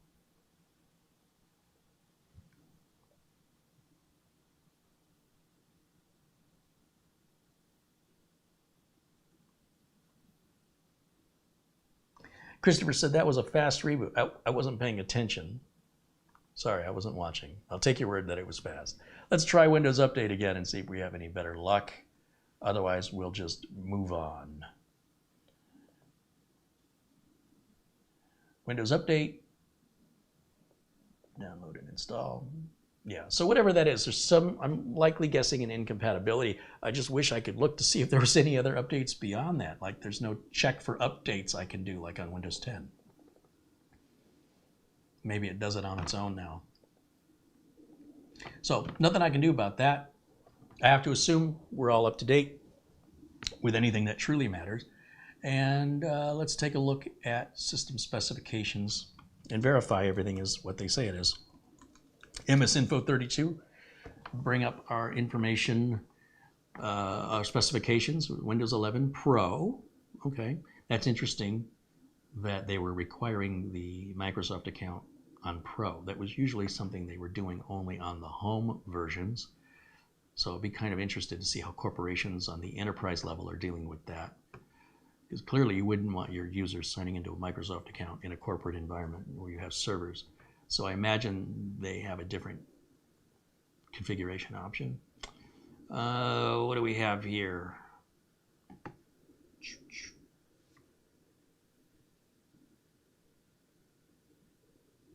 We're in UEFI mode. You'll see the memory. It shows 16 gigs and then it'll show 15.8 that's usable. That's because 0.2 is required by our internal graphics card. Because the graphics card is built onto the CPU, it does not have its own memory. It has to borrow or share memory or steal memory from your system memory. So that's normal and to be expected. Okay, well, all that looks good. Now let's just take a look at our storage here. Let's go over to Windows Explorer. Let's verify we have a 500 gig drive installed. Click on Properties and look at our use space, total space. And yeah, so 500 gigs there. And then we can run a few utilities on this just out of curiosity and see what kind of performance we're going to get. This is not a high performance machine. Don't expect to be blown away with record numbers. It's also not expensive. However, it's certainly going to be more than responsive enough for office tasks, whether that's Word, Excel, PowerPoint, Outlook, Gmail, any sort of web browsing, printing, scanning, all that stuff is going to handle super easily. Let me put my utilities flash drive in here. Now, a lot of times from these manufacturers that are smaller, you're just simply not going to get the BIOS updates like you would from, say, Intel. That's not necessarily a bad thing. It kind of depends if it's a security concern. It's not like you're going to change the processor out, so you don't have to worry about that. These processors are typically laptop-style processors that are soldered onto the board and are not replaceable. The only thing you should be able to upgrade or replace is the storage itself, the NVMe drive, and the amount of RAM you should be able to remove or add to. So going back to just taking a look at our storage here, I'm just kind of curious.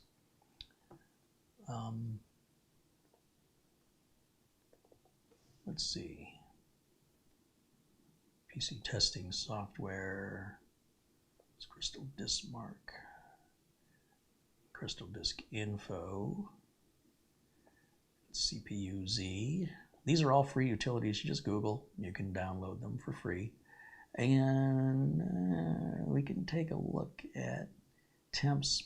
Temps really shouldn't be a problem on this unless we're using it in a way it's not been designed to be used. And let's see, what do I have?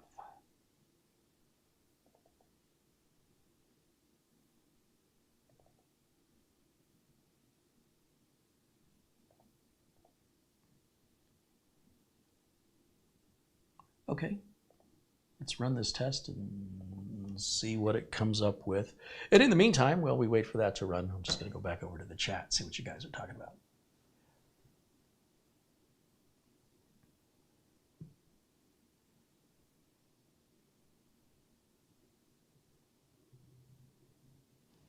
Lawn Dog says, I love those little mini PCs. They're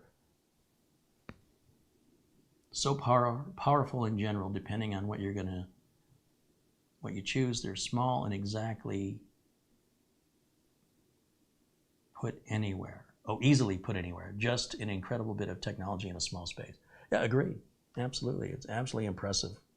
Some people are just never happy. They got to, they have unrealistic expectations, which leads to just a lifetime of disappointment. But when you really think about how far we've come and how much power is in that little box, and at that price, wow, it's pretty incredible. Elko says, man, I am loving it. I got my new system fully built and set up with dual boot with Win 10 and Server 2022. Right on. My Raspberry Pi can do all of those things. What's its selling point? Your Raspberry Pi doesn't have near the amount of power this has, nor does it have the compatibility for applications. So you can enjoy your Raspberry Pi, enjoy your $20 computer. Yeah, you're going to get what you pay for. But, look, I'm not here to convince you of value. I could serve you a filet mignon and tell you that's a $50 steak. And you might think it tastes exactly like ground chuck. Right? I'm not here to convince you of value. If you don't see the value, I don't care. I'm not selling these. I'm just trying to look at it open-mindedly. If you don't want to, that's fine. That's fine. You would not have any use for it, so therefore you won't find any value in it. But I would have no use for a Raspberry Pi. To me, that's one step short of a lawn sprinkler system. I mean, it's so basic and simple. It's extremely limited. And it requires a whole lot of time. So if you're somebody who has a ton of time and very little money, Raspberry Pi is right up your alley. Or if you're just a hobbyist who enjoy tinkering, and once again, you don't want to dump a whole lot of money, Raspberry Pi could be a great solution for very simplistic tasks. When it comes to actually doing any work, processing power of a Raspberry Pi is very, very minimal compared to a modern day processor. So, but to each their own, and each device has a purpose. There's different reasons why these products exist. They're not necessarily overlapping. Andre Hernandez with a $19.99 Super Chat contribution. Thank you, Andre.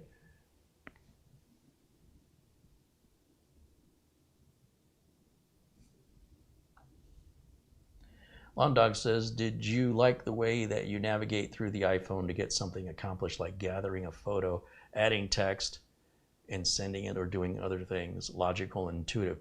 No, I find nothing about the iPhone logical. I find nothing about the iPhone appealing. Nothing.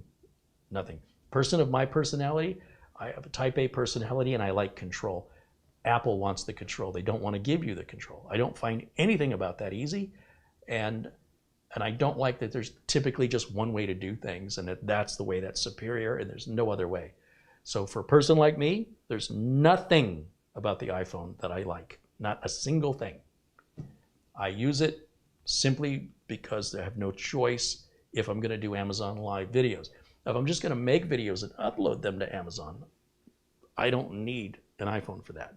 But there's no way to initiate a live stream, to add product to a live stream, or to end a live stream without the iOS app. And I don't know why Amazon didn't translate that to Android. Doesn't make any sense to me. And it's been over a year and they still haven't done it. The day that I can switch so I can load the Amazon Live application on my Android phone, that's going to be a good day. And I will likely smash my iPhone with a hammer and giggle like a schoolboy. Just giggle. The whole interface is so insulting to me. I don't know that I can put it in enough words. And the amount of money I paid for it, just stupid. But hey, that's just me. Don't let my requirements have any impact on yours, and vice versa.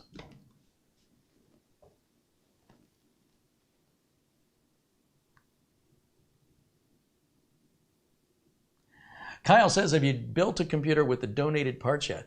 No, Kyle, speaking of which, Kyle sent us, I think it's an 8th gen chip and board, and we need to put some RAM on it. We need to find a little case for it and find some storage for it. I haven't done anything with it. I still haven't finished Peter's train PC, and I haven't finished my own upgrade. So I have found myself backlogged again, but there are still 2 more pre-built machines that are going out to veterans that have not been shipped. And then with your contribution, I'll have a 3rd one. And then I think I have 1 other one that needs some final, I don't know what it's waiting on, cable management or something.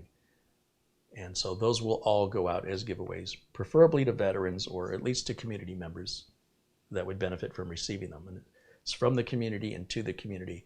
And I thank you for contributing and making it possible that somebody could benefit from your contribution and giving that PC a second life rather than have it go in the recycle bin. I haven't even so much as tested it, so I'm assuming it works, but I will have to locate the RAM and storage case. And I got tons of power supplies, but I have to take care of these other things that are around here first. So, but stay tuned. When you see another video titled PC giveaway, it likely will be the one that you contributed.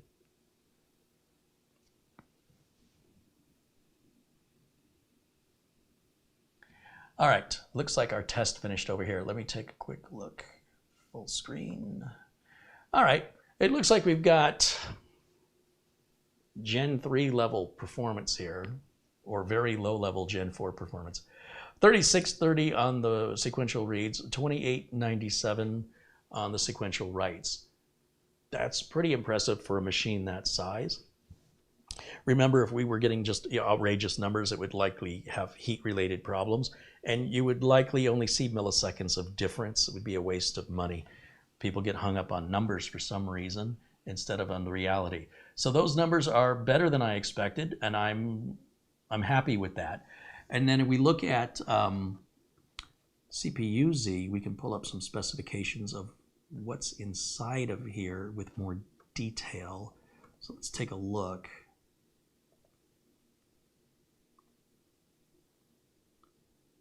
So there's our processor. Current processing speeds are down here as it sort of cranks down to save on energy usage and heat, and then ramps up as needed. Little information about our motherboard is located here. And we do have full BIOS information. It's possible that they provide updated BIOSes to it. I just don't know. I'm not too familiar with the brand, but this does look promising. And then with regards to the installed RAM, slot 1, slot 2, so it does appear to be in dual channel mode. Built-in graphics in the CPU. Everything looks pretty good, I have to say. These mini computers just keep getting better and better and better. Now, with regards to benchmarking it, I have to really emphasize, this is not a machine anybody's buying for record benchmarks, right? We can get an idea more or less of what to expect, but at the end of the day, loading Word, loading Excel, browsing the web, most of the bottlenecks on machines today are the user themselves. You can't type fast enough. I can tell you right now, this machine is constantly going to be waiting on you, the end user. If you're using this machine for Microsoft Flight Simulator 2020, it's not designed for that. You're taking something and using it in a way it was not intended, and you likely are not going to have a very good experience with it. Let's say you have a business, and at your business you have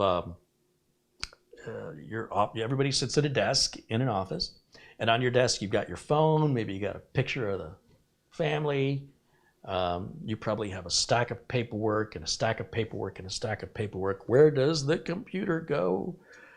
And having a big computer like this on the floor, you might be bumping into it with your chair, hitting it with your foot. It might be in the way is what I'm getting at. And at the end of the day, if you can be told, we could take that big box off the floor and put this little tiny box and hook it behind your monitor and free all that space up. And you're still going to be able to do all your business work. You're still going to be able to open your QuickBooks, your Quicken, your Excel, your Word, Outlook, your Gmail, pay your bills online, Adobe Acrobat. You're going to be able to do all that essentially with the exact same performance from your perspective as the user. And you can do it for $500. What you're not going to be able to do is, if it breaks out of warranty, it's likely not repairable. This would be more or less a disposable computer. The good news is it's cheap. I could buy 2 of these for what that graphics card in that machine cost. I could buy 2 of these for what that CPU cost. I could buy half of these, half of one, just for my cooler. I could buy 1 of these just for the cost of my NVMe storage in this computer. So I don't know how many of these I could have bought, but I could buy them, destroy them, throw them away, and replace it with another brand new one out of the box several times over before I reach the expense of this machine. But this machine has the ability to do super high-end resource-intensive work, including high-end gaming, if that's something you want to do. This machine's more versatile, more upgradable, and it's about 9 times the cost of that. Is it 9 times better? It's better in the sense that it has many more options it's capable of doing, but that doesn't mean that's what you're using it for. I don't game on this. This would be a great gaming machine if I gamed, but I don't. The power and performance of that make it ideal for editing video, but most of my videos are live. I don't edit video much anymore. With regards to like those animations that are created in the beginning of my videos, this kind of hardware is necessary if you want to be able to get those animations done in a reasonable period of time. Some of those animations take many, many hours to render out, but I don't do them. My sister does them. So she has a high-end machine for that purpose. Everything else she uses that machine for, this would do everything else. And it would be unnoticeably the same in performance. But when it comes to those intros and outros and the 3D rendering, this could do it, but it would take a long time and it would probably, risk overheating it. So would not be the right way to use this. If you take a screwdriver and you want to use it as a hammer, it's definitely not as good as a hammer. It might break the screwdriver.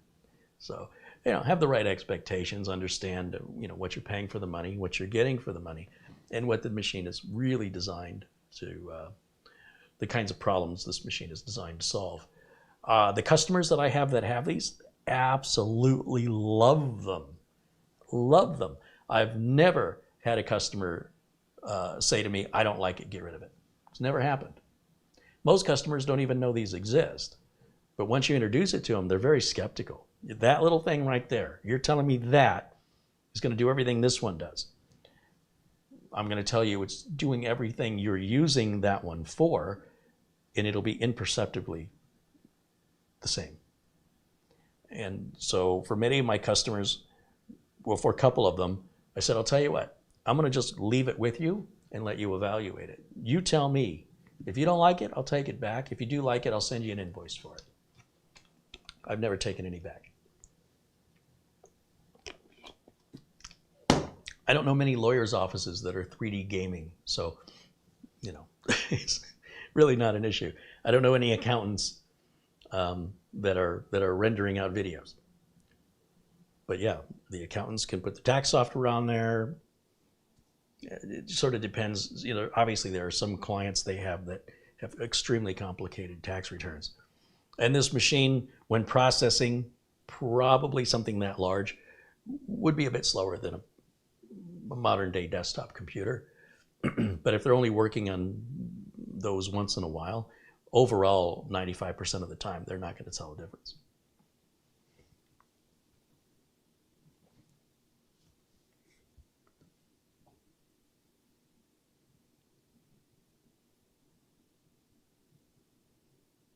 With regards to temps, like it's been on now for some time, we're not really using it for anything. So it would be a shock if it was overheating or running hot, right? I don't expect it is, but only one way to know for sure, and that's we just kind of run the software to investigate that. Typically, when the machine starts running hot, you're going to hear the fan spool up.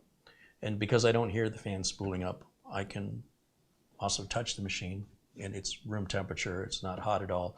I can fairly soundly conclude that it's running at a very reasonable temperature, probably identical to any desktop computer sitting idle at the desktop. But let's just verify it, right? We can assume all day, we can look for the clues and the hints, but that doesn't mean anything apart from what the facts say. So let's take a look and see what reports back in that regard.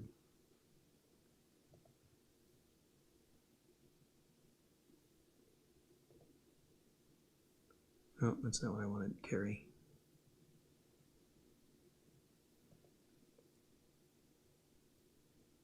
I think my screen went back to 4K mode because everything, oh, this computer must be in 4K.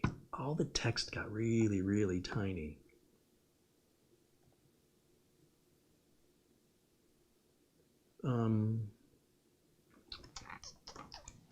Yeah, that is super tiny.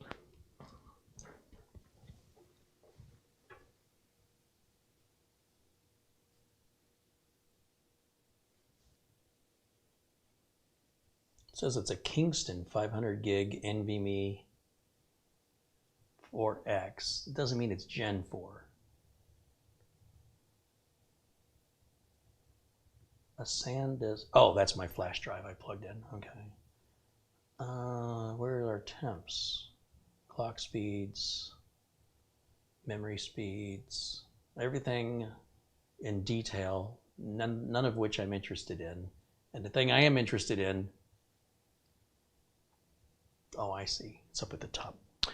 It's been a while since I've used this program. We got to hit the sensors button up here. That's what I want. And now let me walk back over here so I can read it. What do we have? Current temps sitting 41 degrees Celsius. CPU package at 44 degrees Celsius. We have 59 degrees before it will thermal throttle. Well, just take 40 or 41 and minus it from 100. That's how they're getting there. Our minimum temp was 36 degrees Celsius, and our maximum temp, since we've turned it on and run some tests on it, it's reached only 60 degrees. That's the maximum temp. So this isn't something that's designed, you know, to throw some huge rendering workload on. It's not what it's for.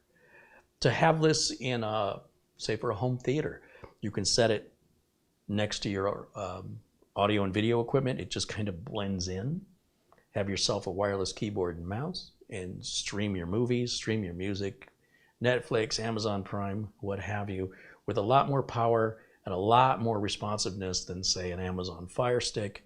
You know, you've got a fully working PC. On the other hand, with a Fire Stick, you don't generally worry about things like antivirus software and things of that nature, but you also don't deal with this kind of RAM and processing power. So this can be so much more than what a Fire Stick can do. You know, it's a 12th gen i5 computer in a very, very small package that outside of warranty likely is not repairable. So if it breaks outside of warranty, just replace it. Sort of like remember Bic lighters? They're not refillable. When they ran out of butane, you toss them in the trash. Machines like this are built to serve a very specific purpose, which is to give you the computing power for regular everyday usage and business usage, and that suits the vast majority of computer users, unless you're a specialist. And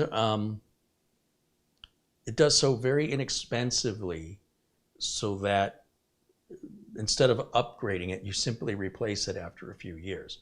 A machine like this is likely going to work well for 10 years, just off the top of my head, assuming it remains powerful enough and compatible with whatever the latest secure operating system is to be on the internet with it. As far as like replacing it, you're more likely going to replace it because your power adapter failed and maybe you don't realize that's what the problem is, or because something else has come out that's a lot faster and potentially the same size or smaller and maybe the same price, but you're giving you so much more for the money, because that's effectively all that keeps happening year after year. PCs have always been around $1,200, but what you're getting for the $1,200, you keep getting more and faster. And in some cases, shrinking it down too. So in this case, we're well below that $1,200 baseline price. You're looking at a $500 machine. On Amazon today, there's a $30 coupon code. The machine is whisper quiet. And, I'm not quite sure what questions you might have that would be appropriate that I haven't already discussed, but fire them at me and let's see if there's anything I can answer or something I've been overlooking. Draw my attention to that.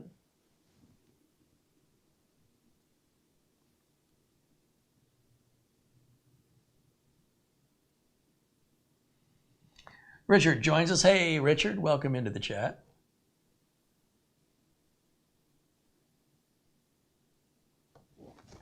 If you've asked a question that I haven't answered, it's probably because I haven't seen it. So go ahead and, if you put that back in the chat, ask again. Now that I'm paying attention, I'll do my best to provide an answer.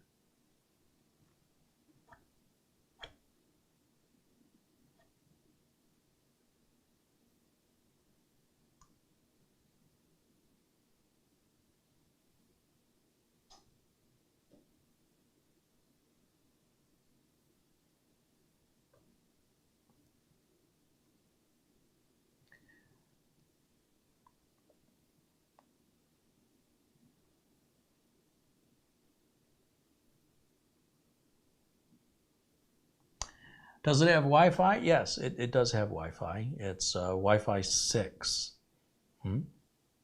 Yeah. I didn't hook up the Wi-Fi because for me to do so would expose what my Wi-Fi is to the whole world. Because I'm broadcasting and there are people with nothing else better to do than harass me, I'm just going to plug it in. When I'm off camera, I can set it up on Wi-Fi. And it has Bluetooth as well.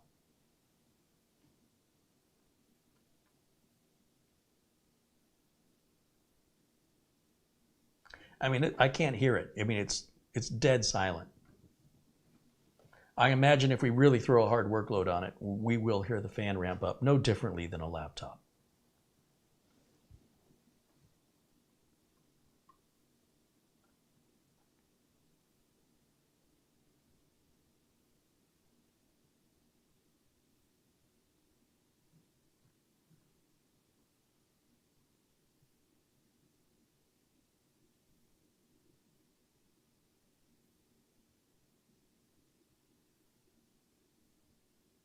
Mike Visions is saying good night. Hey, thanks for hanging out with us. I know it's pretty late at night, about 2 o'clock in the morning there in the UK.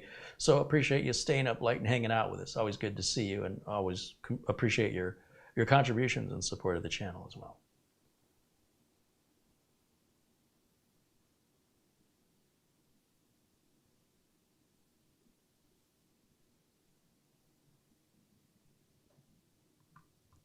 I'm just continuing to scroll through the chat just to see if there's anything else I've missed. It's slowed down pretty much, so I have to assume that there are no further questions. It's a pretty simple review. It's so similar to other NUCs that I've reviewed and to some extent built in the past here on the channel as far back as April of 2013. It's more of the same, just updated with latest technology. So obviously a better value, better deal. And I don't see anything to dislike about this product. I'm very glad they sent it to me. I had no idea if they were sending me something that I was going to like or not. Whenever I agree to review a product, I'm always hopeful that I'm going to like it. If somebody sends me, reaches out to me and says, would you review this product, and I think it's a product I'm not going to like, I'm going to decline it. But if I think I'm likely going to like the product, give it the benefit of the doubt, I'll agree and have them send it. And then, I always hope for the best. I don't want to make a video putting any products down. So if you see me reviewing anything, with very few exceptions, I expect that review to go well. There have been a couple occasions, and it's very rare, that a product is so bad I bought it just because I had to show it to you. So, you know, that HP pre-built computer, oh, that was pretty rough. And that case from Kadairs, still stands today as the absolute worst computer case I have ever had the unfortunate experience or opportunity to have to endure. So those are the rare exceptions where I intentionally will, in those cases, I pay with my own money. I don't ask the company to send me their product so I can insult them. I pay for it. And then I'm properly upset because I realize how much I just paid for that. I'm nowhere near as upset if they send it to me for free. So to get the real genuine emotional response, it's got to hit me on the wallet, just the same way I imagine you would feel.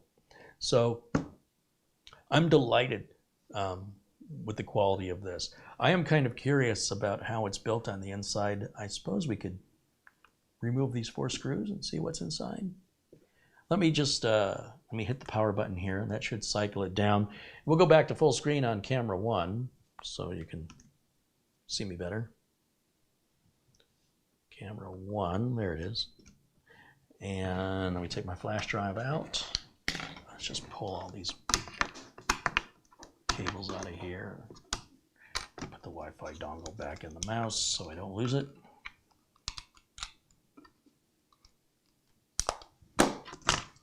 And let's take a look. I don't like that little tag. I really don't like that. If I had to complain about something, and you know me, I have to complain about something. I don't like that. I don't know who's supposed to see that. Oh, that's a very tiny little screw. Very tiny.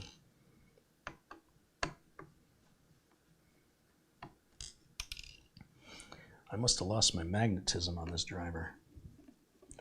I'm used to lifting the driver and having the screw come with it, and it's very weak. Still a little bit of magnetism, not much.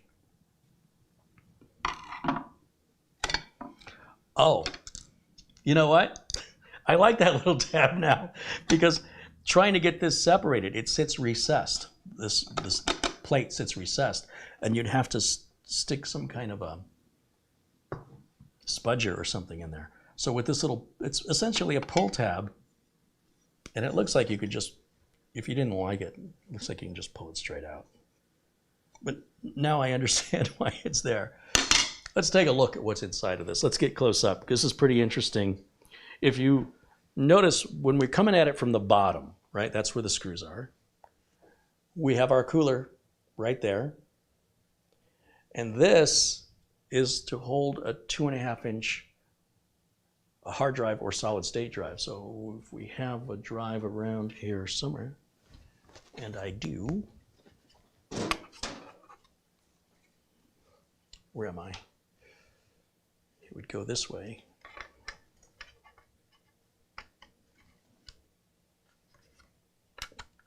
Look at that. I don't know if there's any way to secure it. Probably says something in the directions. That's how easy it is if you wanted to add SATA storage. And you know, they have these SATA drives as big as 8 terabytes for like $600 now. So that's a pretty nice feature. I like that. Oh, I'm glad I opened this. I didn't think there was going to be much to see in here. I'm just going to knock everything over.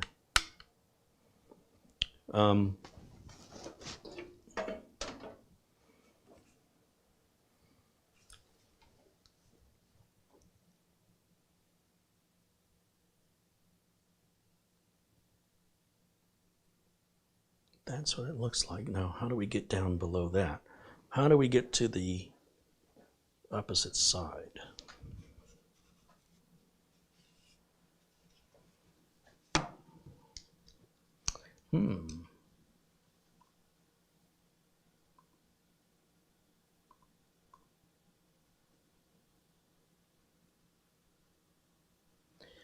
Carrie, the video on Amazon shows the inside. Yeah, but I'm not interested in showing the inside. I'm interested in how to get to it. Now I do see a screw here, right here.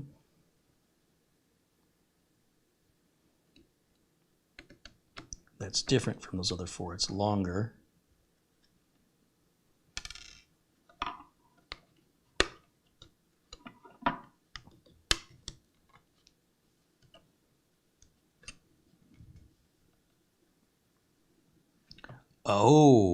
Oh, I think I see what's going on here. Back in, all the way in the back, there are some screws. You got to look carefully for them. So we have a screw. No, wait a minute. I can't see my. I'm on the delayed feed. I got to see the live. There we are. So the screw I just removed is right there by my finger. But if you look very, very closely, deep in the corners, next to where the screws went out, but just deeper, you will see in each corner a screw back down in there. And I suspect, I have a hunch, that removing those deep recessed screws might be what we need to get to the other side. But I am not digging this screwdriver being as weak as it is.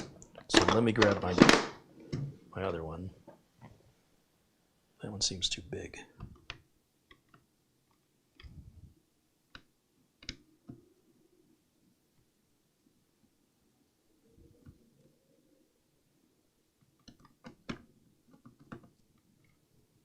Oh, those have a little Loctite on them.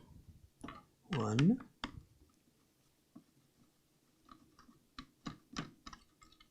2,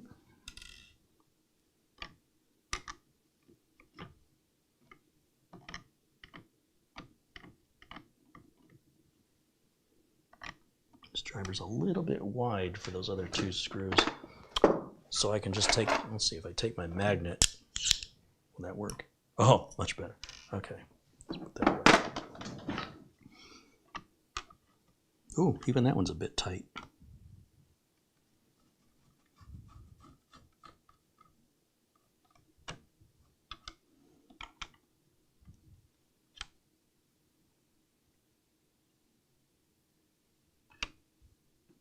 Yeah, that's a bit tight. This one I already took out. That's why I'm not getting anywhere. It's these 2 closest to you I have yet to remove. Boy, that one can't seem to align properly. So I will get my iFixit toolkit because it's got some more precision drivers in it that are more ideal for this task. That's the Mako precision bit set that I use for this task. You can say I always put it all back the way it came new. Keep it all together. And we'll pull out this driver handle right here. And I think this is the bit we want. Let's just try. Oh, you know what? This may be too wide.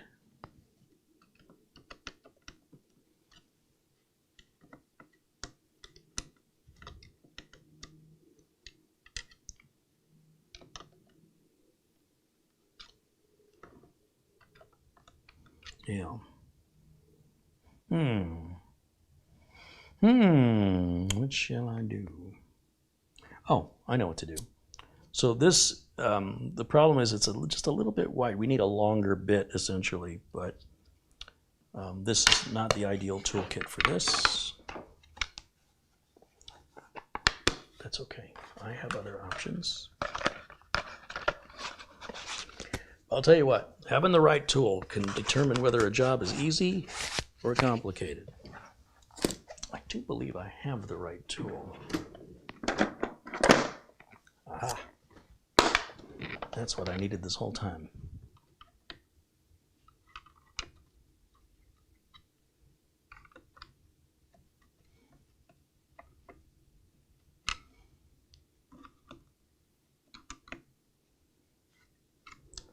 And a flashlight.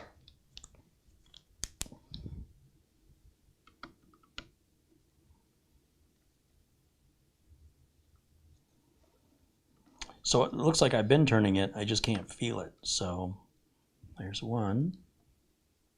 Keep those together. And there's just one last one here. Yeah, yeah, I just couldn't see. And I'm guessing that these are the screws I need to remove. I could be wrong. I could just, you know, be doing this for no reason at all. It's part of my exploration and discovery, which I would do as a field service tech if I was called out to service one of these and I've never serviced one before. Aha! Here we go. That's what I was looking for. And based on what I'm seeing, I'll tell you what, it looks like I only needed to take out that top screw, that middle screw down here, right down there, and then the screw in the opposite corner. It looks like the screws in these two corners are simply holding the board in position, and we're sort of tangled, not tangled, but rather tethered with some pretty short cables here. So you want to be very careful. If I move this over here, we want to be very careful that we don't break these cables, right? We could disconnect it here. Just kind of wiggle on that and pull it. And then we disconnect it from here. There's our RAM. You see there's two sticks of crucial RAM in there. And then our NVMe drive, you'll see that's thermal tape right there. And how it aligns with this is actually being used as a heatsink. It's pretty interesting since it feels like plastic. I'm not quite sure how that works as a heatsink. And I think because I've unscrewed those other two screws now, nothing really holds this whole thing in anymore. I think it'll just fall out of there. I think. These ports, you know, you may have to pull the plastic case away from these ports, and then the whole thing should just come right on out. That's a very simple design. I'm kind of digging it. Maybe I'm getting biased here, but I'm liking the flavor of this Kool-Aid is all I'm saying. And it just feels like something's still holding us in there.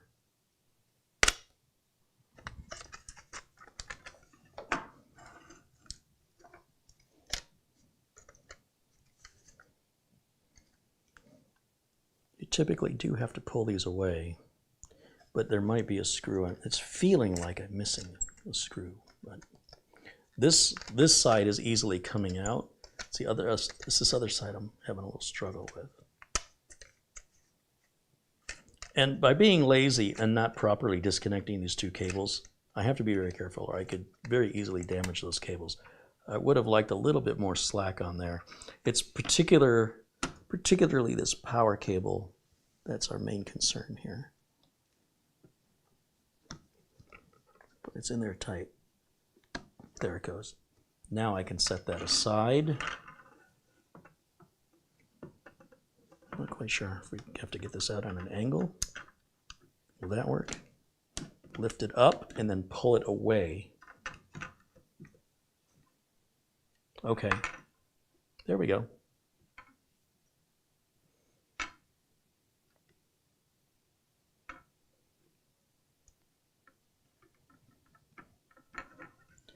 Now, this is a little concerning. What is this?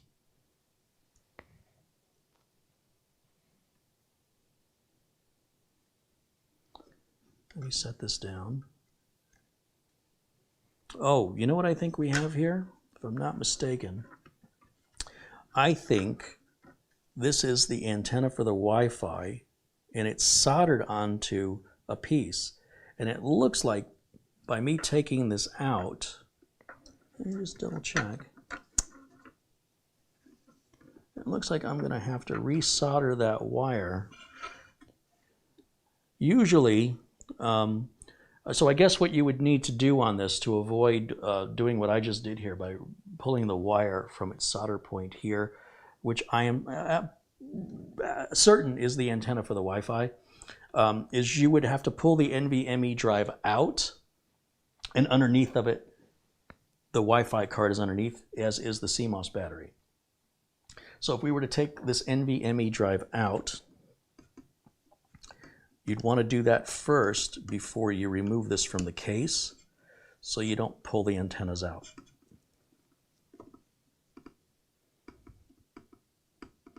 There we go. That's a super easy fix, by the way. Not a big deal, but a little homework would have helped, I suppose, prepare me for that. Now what's interesting is they have some type of a glue on these antenna wires, but they're just antenna wires. That's all it is. That's our Wi-Fi card. That's our CMOS battery. There's our M.2 slot, and of course our stacked RAM. Very similar to what you're going to see in a laptop. So while I've got it apart, I'll break out my soldering iron and solder that one wire back on. But you definitely want to disconnect the wires off of the Wi-Fi card. Or this is another option, we can take the Wi-Fi card and unplug it.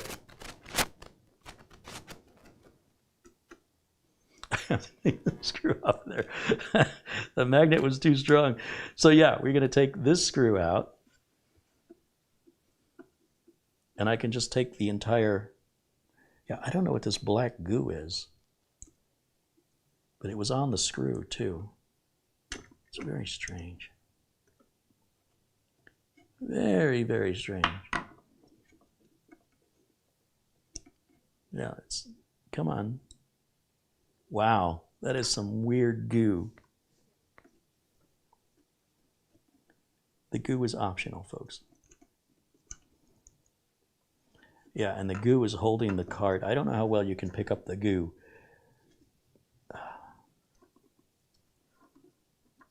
Anyway, by removing that, and then I can shift all of this away, like that.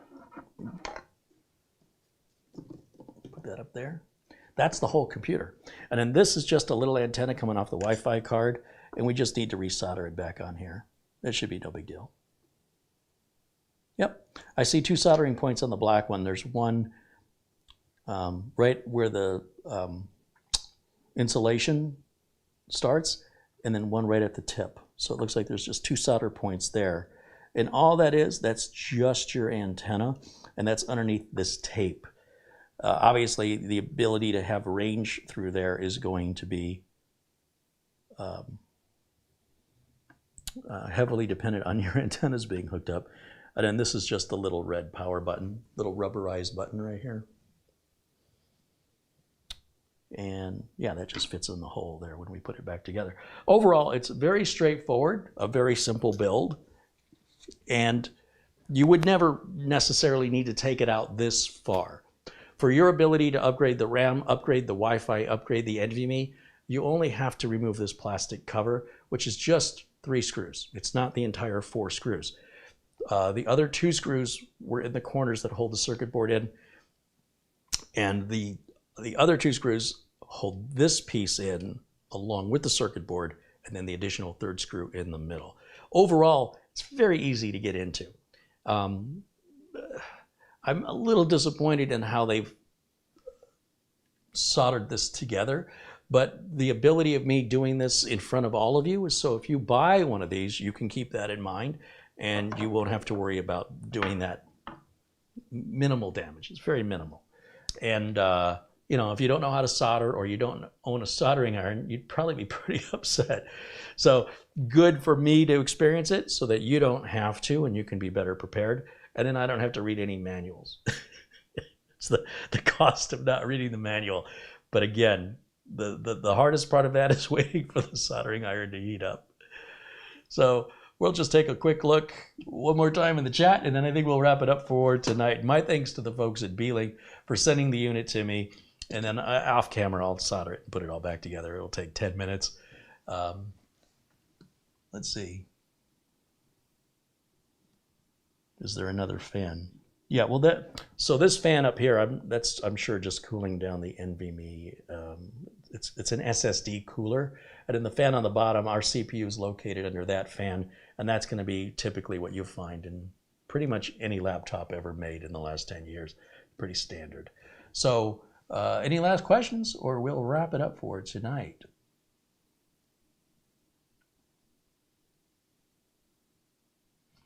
Elite Computer Solutions joins us and says hello. Hey, welcome in. Glad you could join us. You're just catching us right here at the end. But always good to see you, and glad you stopped in to say hello.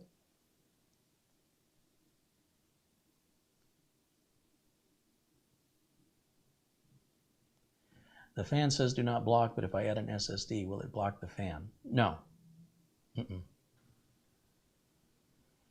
not in any meaningful way. The SSD sits above the fan. It doesn't. If you noticed when I put the SSD in, it kind of hovers. It doesn't sit completely flush to the bottom, so air is going to be able to get under there. It's by design. You know, they thought of it. No worries. The fan you really got to be concerned about is on the other side anyway. You could probably disable that fan. It probably wouldn't make much difference. I don't know, but I don't think it would make much difference. Either way, it's whisper quiet. I would never have guessed there was a second fan in there.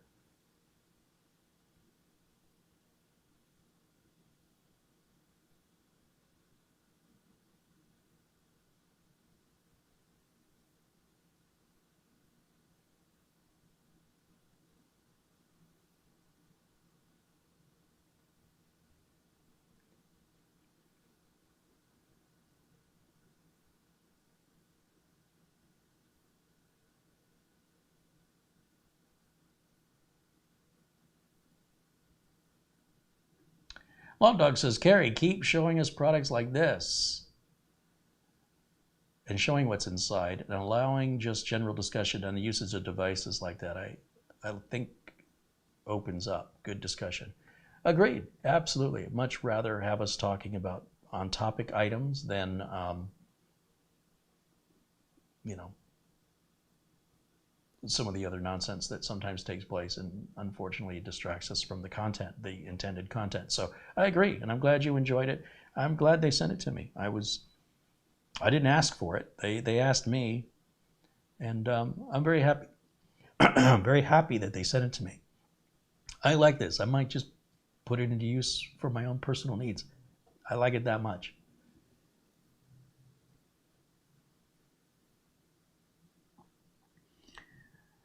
Minis Forum says, hey Uncle Carrie, are you interested in reviewing other mini PCs? We have a mini PC with a Ryzen 9 6900X with USB 4, liquid metal, and so on. If you're interested in reviewing it, I am happy to ship it. Well, reach out to me at my email address. My email is my name, carrie@carrieholzman.com, and then we can discuss any details.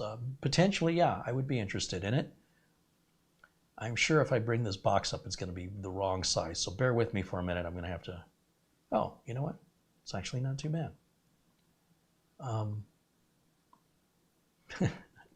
clicking the wrong thing in OBS. This box is the one I want to click. Yes. And I want to resize it. It's just a little bit too big. There we go. That's my email address. Now, I will tell you, if you reach out to me for free technical support, you're asking me questions, I'm only going to answer those for free here during live videos. If it's a business inquiry, like a product review, or you have a system repair or a system build you're inquiring about, absolutely please reach out to me at that email address. Those business inquiries and requests I will always respond to. People that just want to have a question answered about support or problems, that's what the live videos are for, so that the whole community not only can learn from it, but also offer their suggestions beyond my own. And the only exception is if you're already a customer of mine, then of course you are always welcome to reach out for support questions. That comes along with being a customer for life. So I appreciate you guys very much, and appreciate you hanging out with me. Thanks to the folks at Beelink for sending me the computer, the link for which is in the video notes below this video. And then let's take my email address off of there, and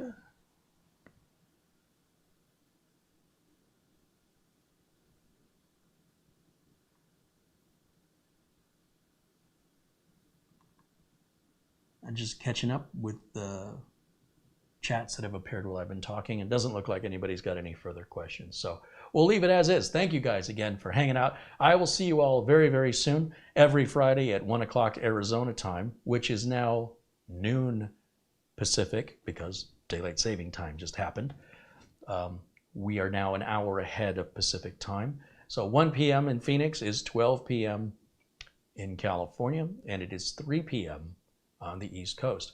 And that's when I broadcast each and every Friday a live show. Other times throughout the week, I don't have a set schedule. I just broadcast as time permits.